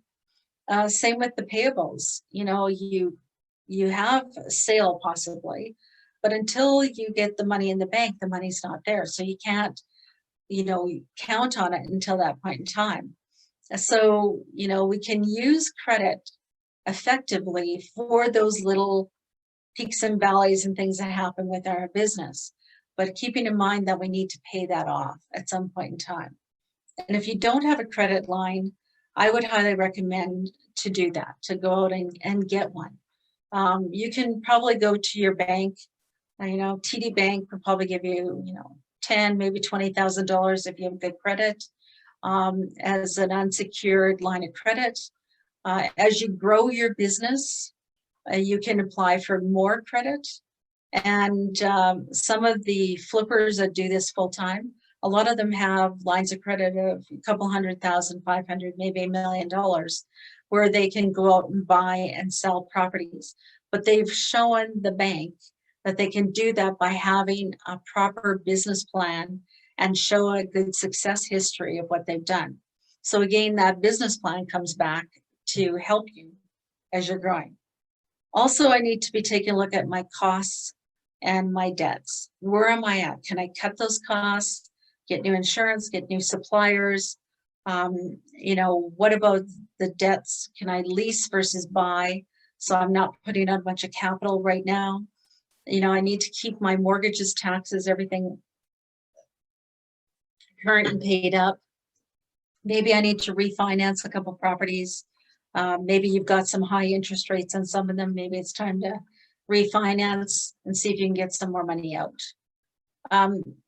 As you're growing too, you're only going to have so much ability to get financing, right? You only have so much credit, you only have so much money, and you only have so much income that you can use to leverage for your business to buy more properties.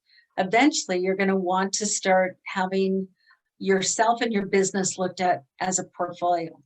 And so this is what we did, and we continue to do today, as we put together a business plan, brought in, all of our properties, laid out what we'd done in our business plan, explained what our business was all about. And we were able to get then the bank to agree to give us, X dollars in potential loans. But each loan, every property had to be assessed by them. But now they were giving us portfolio lending based on our business, not just Carol and myself and our credit. So when you first get started, you can buy so many and then you hit that ceiling. So in order to do that, again, you have to have the business plan. I talk about the business plan all the time, but it really is one of the things that's going to be a great tool to help you as you grow that business. And so with that, you can then, hopefully take that to multiple different banks and get multiple different banks to agree to give you financing. And certainly as you're going up market, if you decide you want to get into commercial properties going forward, that is very helpful as well, with having a business plan for them to take a look at. Paying off debt where possible. And this is one of the things when I train people on how to invest in real estate, I train everybody to get in with little or no money down, right? Because that's how you're going to, build your portfolio as fast as you possibly can. But I also plan, to be prudent to eventually pay off those debts that I have so that I can move forward. So let's say, for example, I brought in a joint venture partner to give me the down payment for my property. Well, the down payment for the property is great. That does not mean if I bring in a joint venture partner that I need to be married to that person forever, right? You want to set a time frame as to when you want to possibly exit from the joint venture agreement. So first thing, of course, is capital improvement. When I borrow people's money, I take it extremely seriously because, you know, that's their retirement. They worked very hard for their money. Just the capital that they've had and an impact in their family. I take that extremely serious. I want to have their capital paid back before I get paid. And I go in and I'll buy something and I'll leverage it 100%, get, you know, 80% bank financing, 20% joint venture, or maybe RSP funding, whatever happens to be. But my goal is to increase the rent and have some pay down on the mortgage and hopefully take advantage of appreciation so I can refinance them in the next couple of years and get one mortgage on the property from the bank and pay back the capital on my joint venture partner. Because I want to minimize the amount of payments, because usually if I have a second mortgage on that property, it's going to be a much higher interest rate than what I'm getting at the bank. So I want to take and pay, I'll get a new mortgage for maybe the same amount, but hopefully because I'm getting traditional financing, I'm getting a much better interest rate. So I'm going to reduce my cost. So I'm looking at ways that I can reduce my cost by paying off the debt. And having those people move on. Now they might want to reinvest with me and get back into another property. Well, great. Again, I set up a timeline as to how long I'm going to keep them. And so those are one of the things I would say, keep in mind as you're moving forward. I also highly recommend that you work to get a pool of funds that you have access to for yourself. So within a few months, Carol and I were able to raise $260,000 that from lines of credit, credit cards, and unsecured lines of credit, some were secured, some weren't, that we now had a little war chest. So when we got a really good deal, we could just go buy cash. And so some of you might have, family members or private lenders that can come in with you as well and be your, hard money lenders or your private lenders for your deals moving forward. Maybe you can raise more, depending on what city you live in. You might need $500,000 or whatever. So all of that combined together to try to help you, build that pool so that you have access to that money. I've already talked about the joint venture partners. One of the things that I think is a key success factor for your business is to constantly be looking for joint venture partners and private lenders and having a database of those people that are around you, because you do get to a certain point where you can't get any more financing possibly for you and your business. Then you're going to need to bring in partners in order to continue to grow. But again, managing those relationships is very important. I also have had many different partners, business partners over the years for different reasons. They weren't necessarily, joint venture partners to bring credit and money. We were business associates that got together that were like-minded and had skill sets that complemented each other for a purpose, to get into a land development deal or something happened to be. There's some of those people I'm still partners with, been for a long time, like Carol. We've been in business together the whole time. I have some other partners that I've been partners with for over 10 years. We just, get along really well, and we're very creative and we do a lot of different things. But there's other partners that I went into for a very short period of time for a purpose, and then we exited that relationship and off we went. So you need to take a look and say, are there people that I need to bring into my organization to help me? And how am I going to structure that relationship? Is it going to be a joint venture? Is it going to be a business partnership? What does that look like?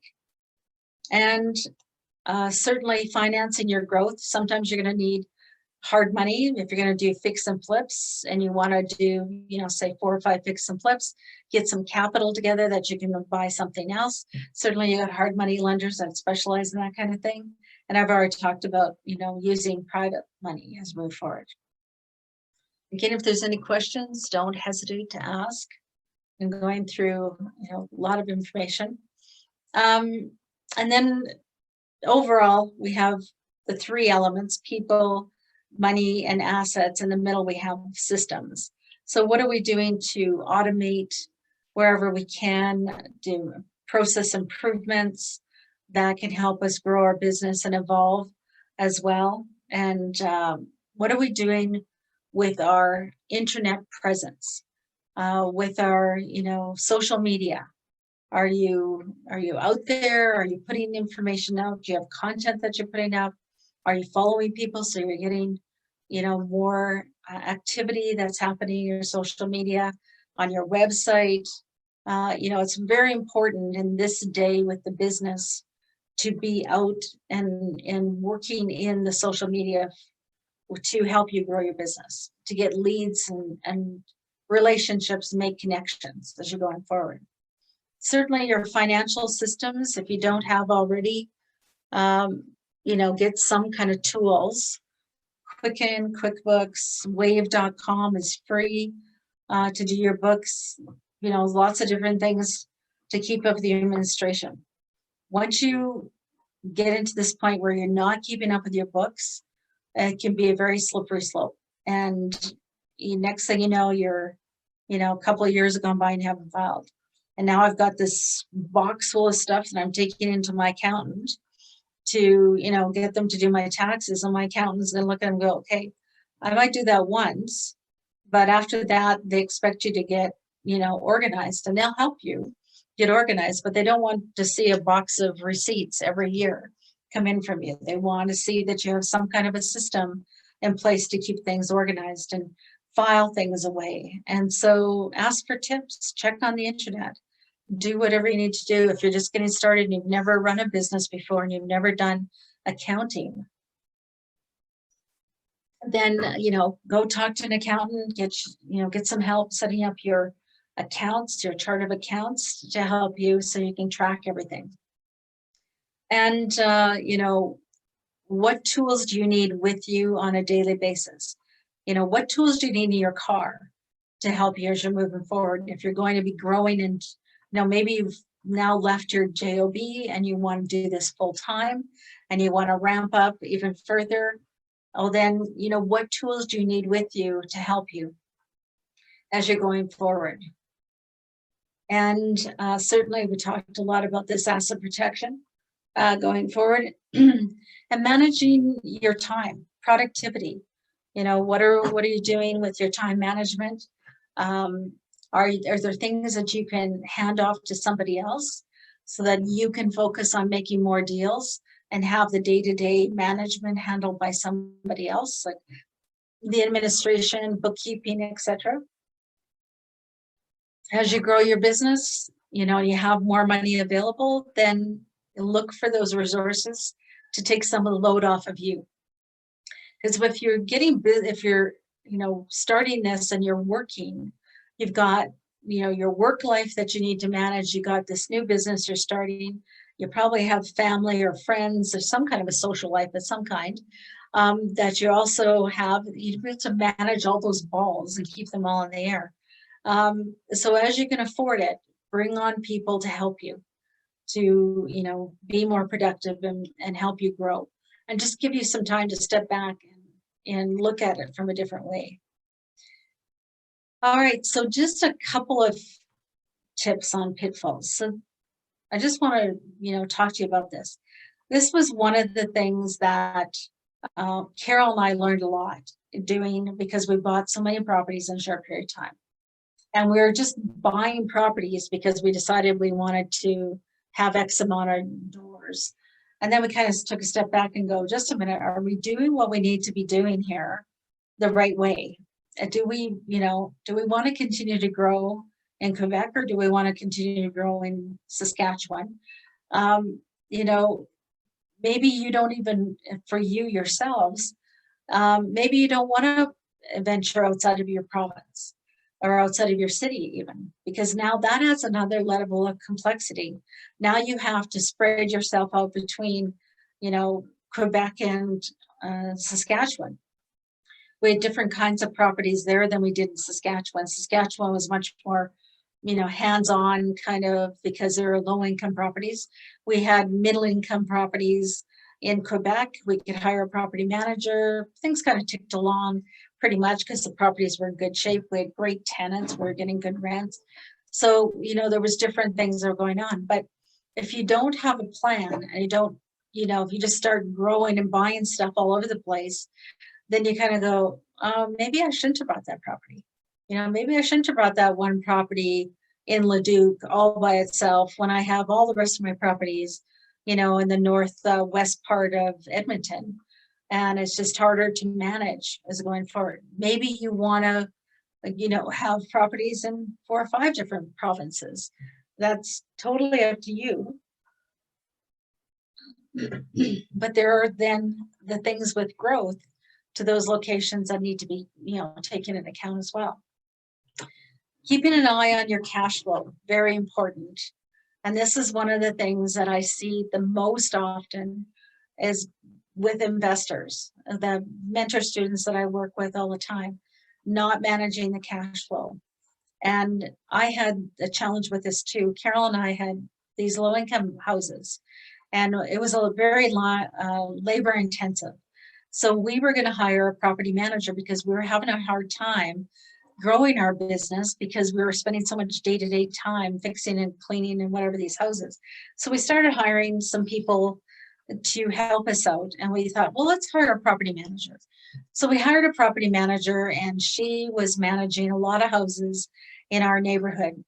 And we went to meet with her. We found out she was pregnant. She was about 8 months pregnant. And we said to her, so do you have somebody that can take over for you if you're going to take on our properties? Because, you know, we had 50 properties that we were going to hand over to her. And she goes, oh yeah, no problem. We managed 300 properties already. It's, 50 is really a bit of a step up, but I have a new employee that I've hired to bring on, etc. Great. What she didn't tell us was that the right-hand gal that worked for her was also pregnant. And when no sooner did we hand over the properties, and the manager, the owner of the company, she had to go off on maternity leave early because she had some complications, and then turned it over to the other person who was our go-to person, and she ended up going off as well. And now here's stuck this one person who was brand new in the property, and was like, oh my gosh. And we had taken off. We went to a conference. Carol had went to see some family members. We were gone for about a month. We came home and we had 20% vacancy in our properties in 1 month. Needless to say, we had to scramble to get caught back up again.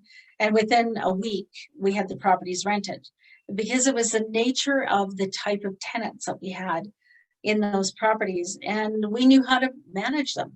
So then we hired another property manager who came in to work for us directly, and we then controlled how that was being handled. So it was a learning experience, let me tell you. We were worried about how we're going to make mortgage payments when we, had lost so many properties. One of the things that a lot of investors have a hard time is, as I've mentioned before, keeping up with administration, filing taxes, keeping their corporations registered at the end of the year. If you've never run a business, it takes a little bit of time to get up and running with that. It's a whole different way of looking at things than what you had before. So, reach out, get some help, talk to your accountant, talk to other investors, get some tips from people. There's tons of resources available on the internet, social media, Pinterest, Facebook, a whole bunch of different places. You can find all kinds of stuff to help you. One of the pitfalls, of course, always is getting emotionally attached to properties. And sometimes you meet people that are going through, somehow I hit the wrong key. And sometimes you run into people who are, what was I just going to say? Sorry, I lost my train.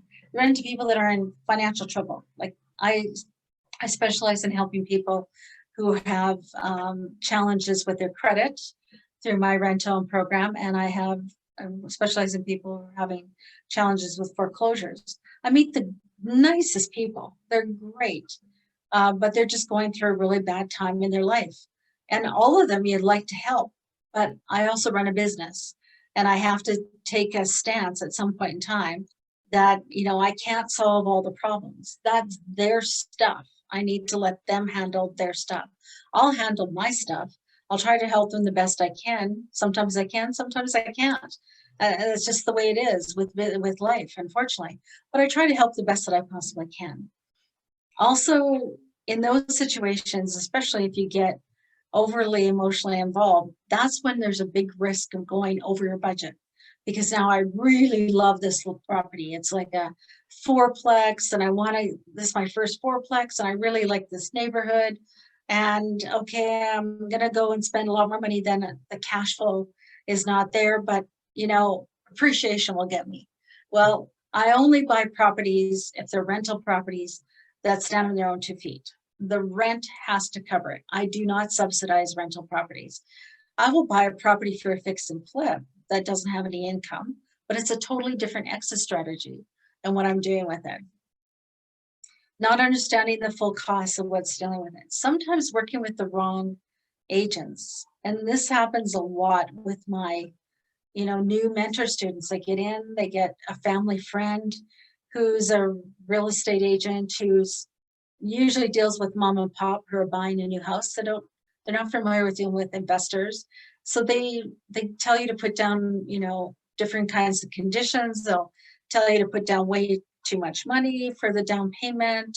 One of them, their family friend had them put down a 30% non-refundable deposit.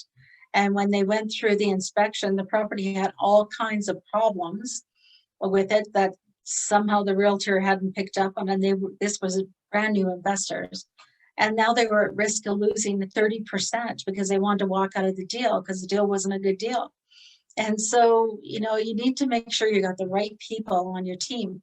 And the value of, you know, having a group like this is you got this wide network of people that you can go to and say, you know, Ivan's a good realtor who knows how to work with investors. Sean's a good mortgage broker who knows how to work with investors. You got people there that are experienced and can give you good counsel. So you want to work on getting the right people in time and doing your research on the properties, working your numbers the right way to make sure that you are getting into a deal. When you're writing up your offers, put in, you know, enough clauses to protect you so that you can help yourself get out of the deal, so that you're not, you know, putting things at risk like your deposit. I also recommend that you do hire a professional inspector, especially when you're first getting into the business. If you haven't had a lot of experience with home renovations, etc., you know, hire an inspector. They come in.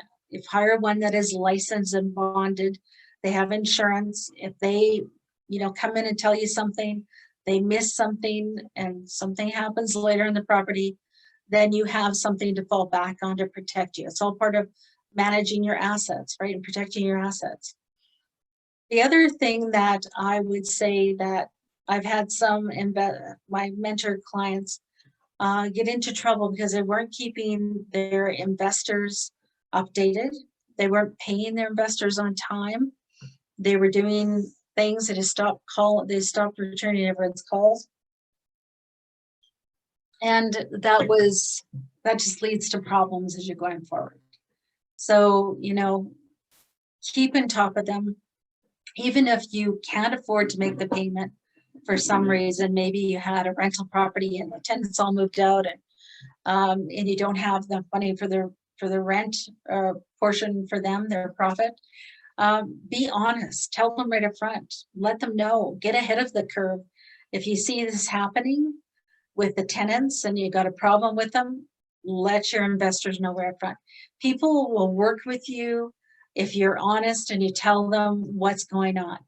And because if you don't, then next thing you know, they're coming after you, and because they're disgruntled, they have some issues. So, you know, those are just some things that I've run into, either myself personally or that I help my people on my team that are going through it. You know, stuff happens. You never know what might happen from here. So with that, does anyone have any questions Any questions in the group chat? No? Well, we still got a lot of people here, so they haven't all dropped off and left. So hopefully I've got something of value that I've been able to tell everybody. That's the strange part about doing this virtually. You can't see people like you can in the room, right, when you're doing a face-to-face presentation. So Totally. yes. So just kind of to wrap up with summary. One of the three kind of key success factors, I think, in a business is consistent marketing, every day telling everybody what you're doing, looking to create a brand and a following, and having a good internet presence and using those tools and those your network to help bring in deals and leads. Especially if you're looking to grow, you need to get the right people on your team to help you with that. Also building a buyer's list, which I talked about, and building a database of joint venture partners and money and private money that can help you as you're going forward with your business. So, and I've talked a lot about it through the night. How can you tell them a planner from the back, right? Is having that plan for growth so that, you're doing a regular review of your goals and your objectives and, your vision, where you want to be as a family, and it'll grow and change. So just in summary, working your business plan, your marketing plan, finding properties and deals, finding your joint venture partners and private money, do your due diligence, get everything in writing, protect yourself in writing. And if you've got a coach or a mentor, your accountant, your lawyer, other, trusted people in your team and your network, get a hold of them. If you got bounce ideas off, I get phone calls all the time from friends, investor friends on the phone, go, hey, I have this situation. What do you think about it? What would you do with this?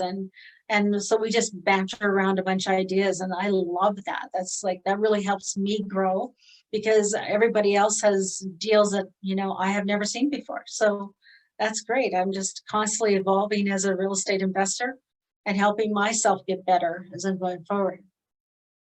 And as we talked about at the very beginning, it's all about having the right mindset. One of my favorite sayings is dream big. If you ever get an email from me, it's in my email signature. It's all about getting out of your own way. If you can believe in your head and your heart that you can do this, you can do this, because it is very much. And just stay positive and enjoy the journey. Have fun with it. I always call it my adventure in real estate investing, and it has been an adventure. Oh my gosh, I have met so many people, great people like yourself from across the country, all over North America. I've learned so much. I'm just not the same person I used to be when I started this business. I've completely changed. When I talk to my friends that I used to work with at the phone company, they just find it so interesting how I think, because I think totally different than I used to before. So, with that, I'd like to thank you all for the invitation to come and talk to you today, Lona and Ivan and the team. And if anyone has any questions, I'm more than willing to talk real estate. Favorite topic. We go forward. And here's how to get a hold of me. I have a blog, The Abundant Investor. You can come and check it out. We give tips of the day. We do little interviews once a week with different people. If some of you would want to come and talk about something in your business, we would love to have you come and be an interview guest of ours as well. And if you have questions, things that you'd like tips on, send it to us and we'll do a tip of the day and put it up there as well. There's a couple comments in the chat. One of them is an example for building a buyer's list. I guess maybe some tips on how to grow that, I guess, maybe what they're after. Yes, absolutely. So the majority of the people that I work with that are buyers are real estate investors like us. So pretty much everybody here in the club should be in your buyer's list. And as you're out networking and meeting other people, you want to be finding out about those people, who they are, where are they, what are they looking for? So when I meet people and I find that they're in real estate, the question is, I always put out to them as, oh, so can you tell me, Ivan, a little bit about your business? What are you doing right now? And so you'll tell me a little bit about, maybe you're doing rentals or rent own, fix and flip, whatever. And I go, okay, great. And how's that working for you? And so tell me, Ivan, what is it that you need today to help you build your business? Maybe I can help you find it.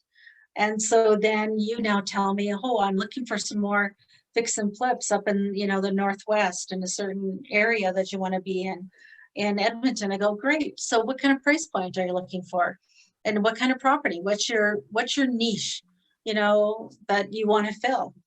And so then you tell me you want 3-bedroom, 2-bath with a garage. And I'll go, okay, well, let me keep it in mind. And I put together an investor profile on Ivan now, because he is now a buyer in my database. And I always find it so fascinating about how whatever you believe in, or God or the universe, whatever it happens to be, if I start talking to Ivan about something and he puts out that he wants it, well, then the next day I get a phone call from somebody that has a property in that neighborhood. And I'm like, go figure, how does that work? You just got to put it out to the universe, and the universe will bring what it is that you're looking for. And again, have a positive mindset about it. And you never know. And I actually have a little sign in my office that says, each day miracles find me. And so, miracles come to me every day. I'll pick up the phone and I'll get something. And, I'll talk to you today, Ivan, about something, and guaranteed the next week, it's going to find its way to me on the phone.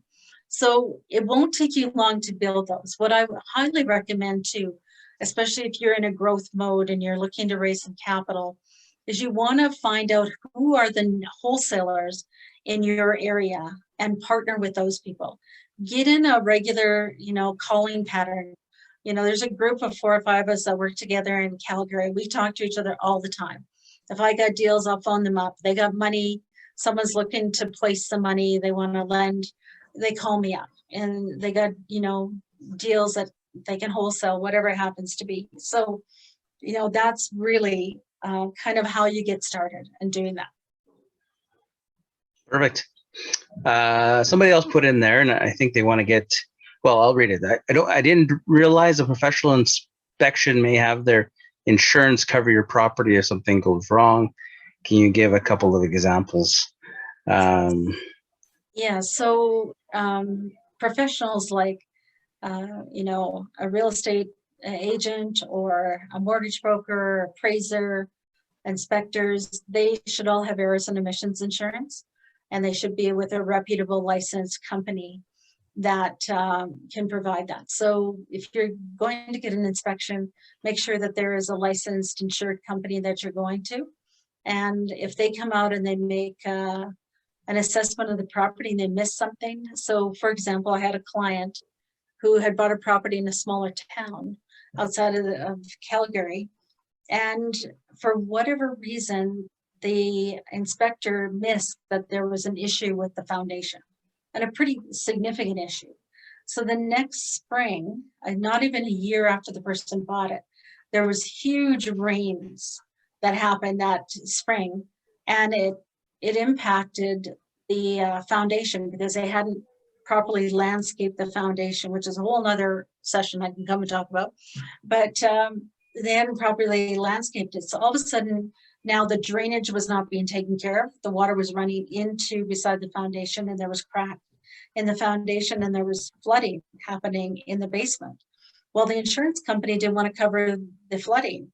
And then when they went back to because the inspection had not brought this up.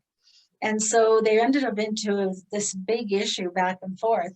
And the insurance, the errors and omissions insurance for the inspector actually didn't end up covering the insurance to fix the foundation because they had missed it on their initial inspection. Okay. Okay. Another question, this is kind of, I guess, the long play is, what happens when you buy 10 years ago and properties have dropped? What do you suggest you do? Okay, so good. So I guess the question is, do you need to get out of the property or can you sit in the property? Because if you bought 10 years ago you've had cash flow on the property. I'm assuming it's a rental property. So you've had cash flow on the property, so you've had income. You've also had pay down on the mortgage. And if you have to sell it, then you need to assess what exactly am I going to be out of pocket, right? So, because I had a situation myself, actually this year, I had to sell a property and we bought it for $380 and we sold it for $365. So we were, on paper, it looked like we had a $15,000 loss on the property. But over the time that we've owned the property, we paid down $25,000 plus on the mortgage. So the debt on the property was significantly less. When we sold the property, we actually ended up making money on the property, but when I wrote it off, or it actually looks like I had a loss on paper, but actually when the dust settled, we had made money, made about $8,000 or $9,000 on the property, plus all the cash flow that we'd had over the years. And it was a good cash flowing property, a few $100s a month. Yeah. So if it's been 10 years, you're probably going to be okay. If you don't have to sell it, I would say sit on the property and ride it out and wait till the market comes back up, because it will eventually, as we're seeing now, right? We've been in a bit of a hole here in Alberta since 2014, 2015. 2014 was like record year. And 2015, we went through the oil and gas downturn and property values started to fall apart. We had lots of foreclosures, all kinds of things happen. And we're now starting to finally come out of it. It's our turn, Alberta's turn to come out. But you had to build to ride that out. And as long as it was cash flowing, you could get tenants in there, you can usually manage it from there. Mm-hmm. Sure. I agree. This is along the lines of kind of midway talk about free banking. Is that wave.com? Is that the right? Yes, wave.com is a accounting software. Accounting, okay. It's like QuickBooks, but it's free. You can use it. Nice. And yeah, just sign up for it. And it's pretty easy to use. You can download bank statements. I have tried it out and used it for one of my corporations because I had students that were asking me about it. So I thought, well, I'll try it out, see what happens. Okay. And then the last question we have on here is on the topic of growth and expanding my business. I recently purchased a duplex through my company as a rental and got a notice that I need to have a business license for the property. Is this another expense we need to consider when getting away from the personal mortgages? My understanding was anything under 4 units was considered residential and didn't need this. Is that normal in Alberta? And so, well, I've never run into that situation. Is that in Edmonton or another city? I think this is probably Edmonton. A business license. Yeah, I heard that come up once before in 2021, but yeah. I have not run into that personally myself. When I was in Regina, we assumed we needed a business license when we first got going in our business. So we went down and got a business license, cost us like $100 a year or whatever. But then we realized after talking to our accountant, our lawyer, that we didn't need to have a business license because we were running the business from our home under, a small business kind of program, and we fit the criteria of a small business. I've never had a storefront where I've had to go and, work there. If I did, get a rental office for my property management or something, then you definitely need to have a business license because you're now renting a commercial space. But I would really challenge that with them, with the exception when you go to some jurisdictions. For example, in the greater Phoenix area, Phoenix is 20 some cities, right? In the Phoenix, whatever one considers Phoenix, but it's actually multiple cities. And from one city to the other, it very much differs. So Glendale didn't require a business license, but Phoenix did. So, and if you had more than 2 rentals, you had to get a business license. And so, and then the next city was like 4 rentals. So there was no consistency in the whole valley there at all. So that is a consideration if you're going to expand outside of your area too. You know, check into those kinds of things as you're going forward. Yeah, I agree. I think you challenge that. Brian piped in here and said, I think that if the business is on the property title, then the landlord in the business is in the business and may need a license to operate as such. You know, I've owned like 49 unit apartment buildings in a business myself and never had to do that. It just seems to me that's a bit of a money grab personally. Yeah. I would definitely challenge it. Yeah, I'd challenge it as well. That was the last question. If anybody has any other questions, feel free to even to unmute and ask it as well. Yes, absolutely.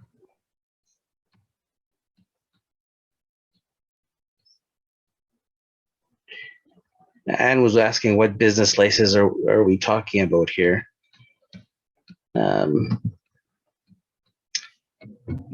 It would be the city of, Yeah, this was Edmonton, so it says, yeah, City of Edmonton business license. I have run into, years ago, I ran into an eager new employee for the city that was, you know, looking to build up a bunch of business where you know, licenses maybe weren't necessary. So yeah, I would challenge that.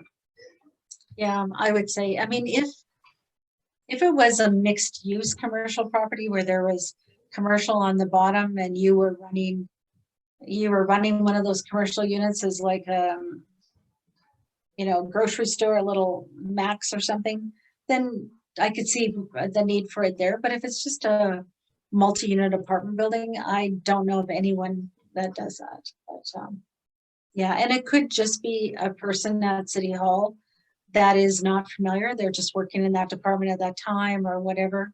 They just may not be familiar with what the actual process is. Yeah. Perfect.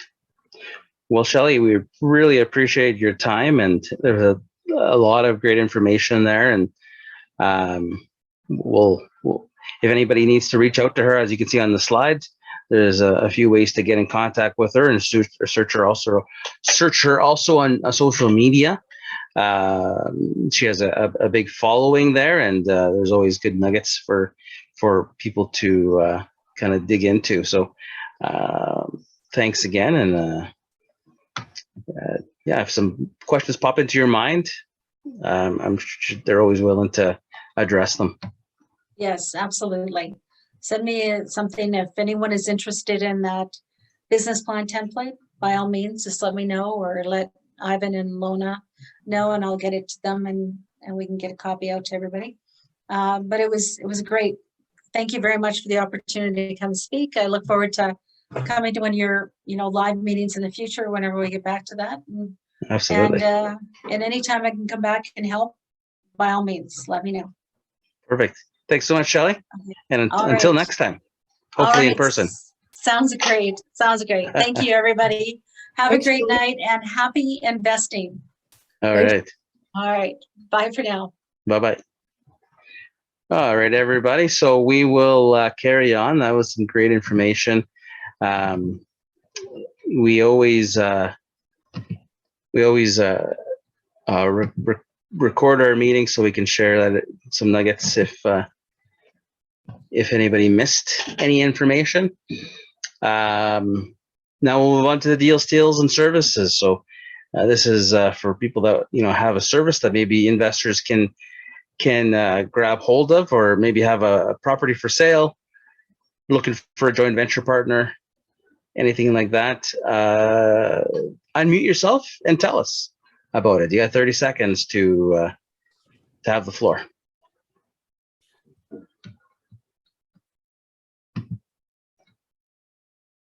All right.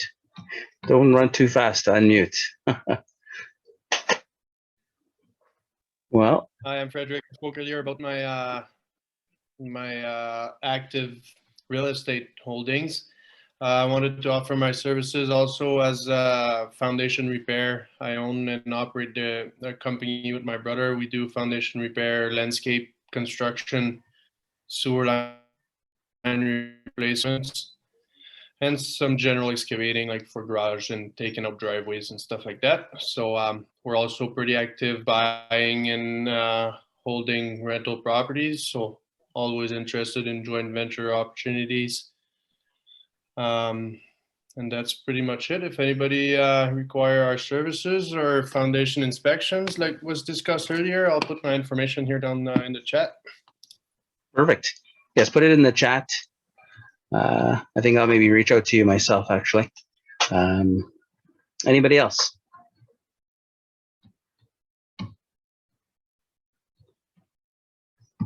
It's a quiet bunch today. With a few people that have fallen off here throughout the meeting.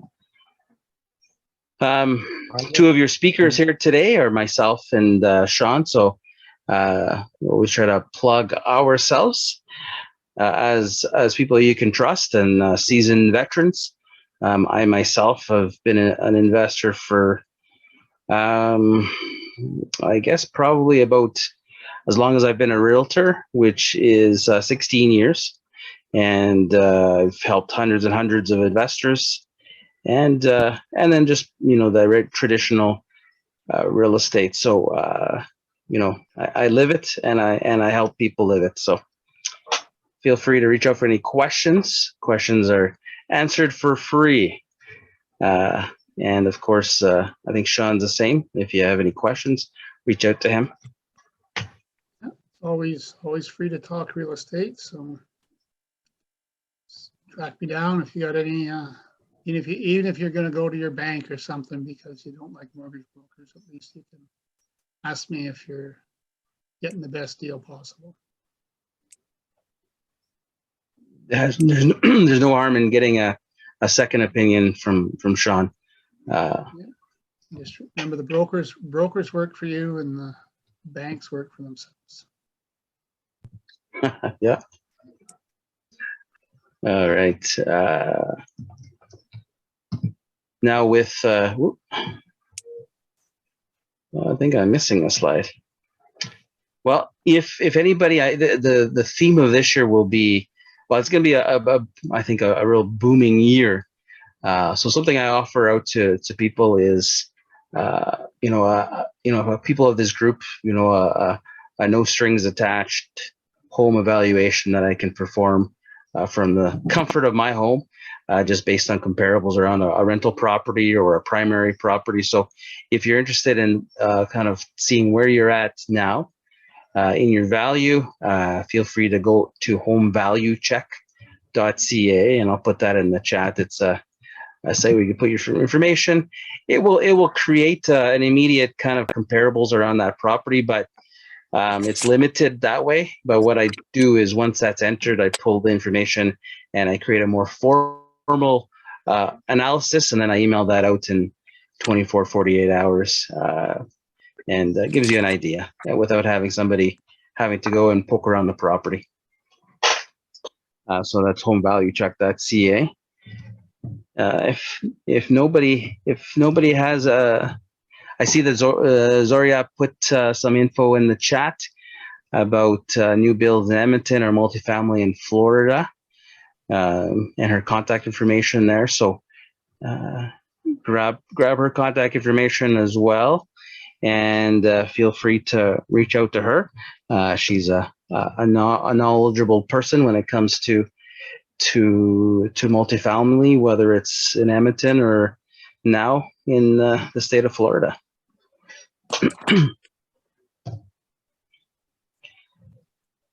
And if nobody else has anything to say, what we'll do with the remainder of the people is that we will jump into breakout rooms so you can do some networking. And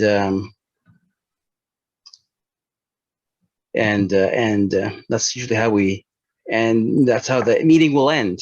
As the breakout rooms shrink, then the meeting ends. So I'm just gonna assign the rooms automatically here.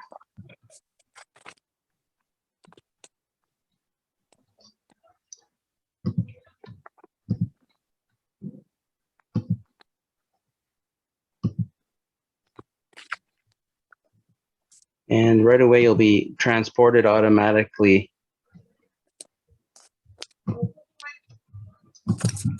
into one of a couple rooms.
Testing, testing. Can anybody hear me? Hello?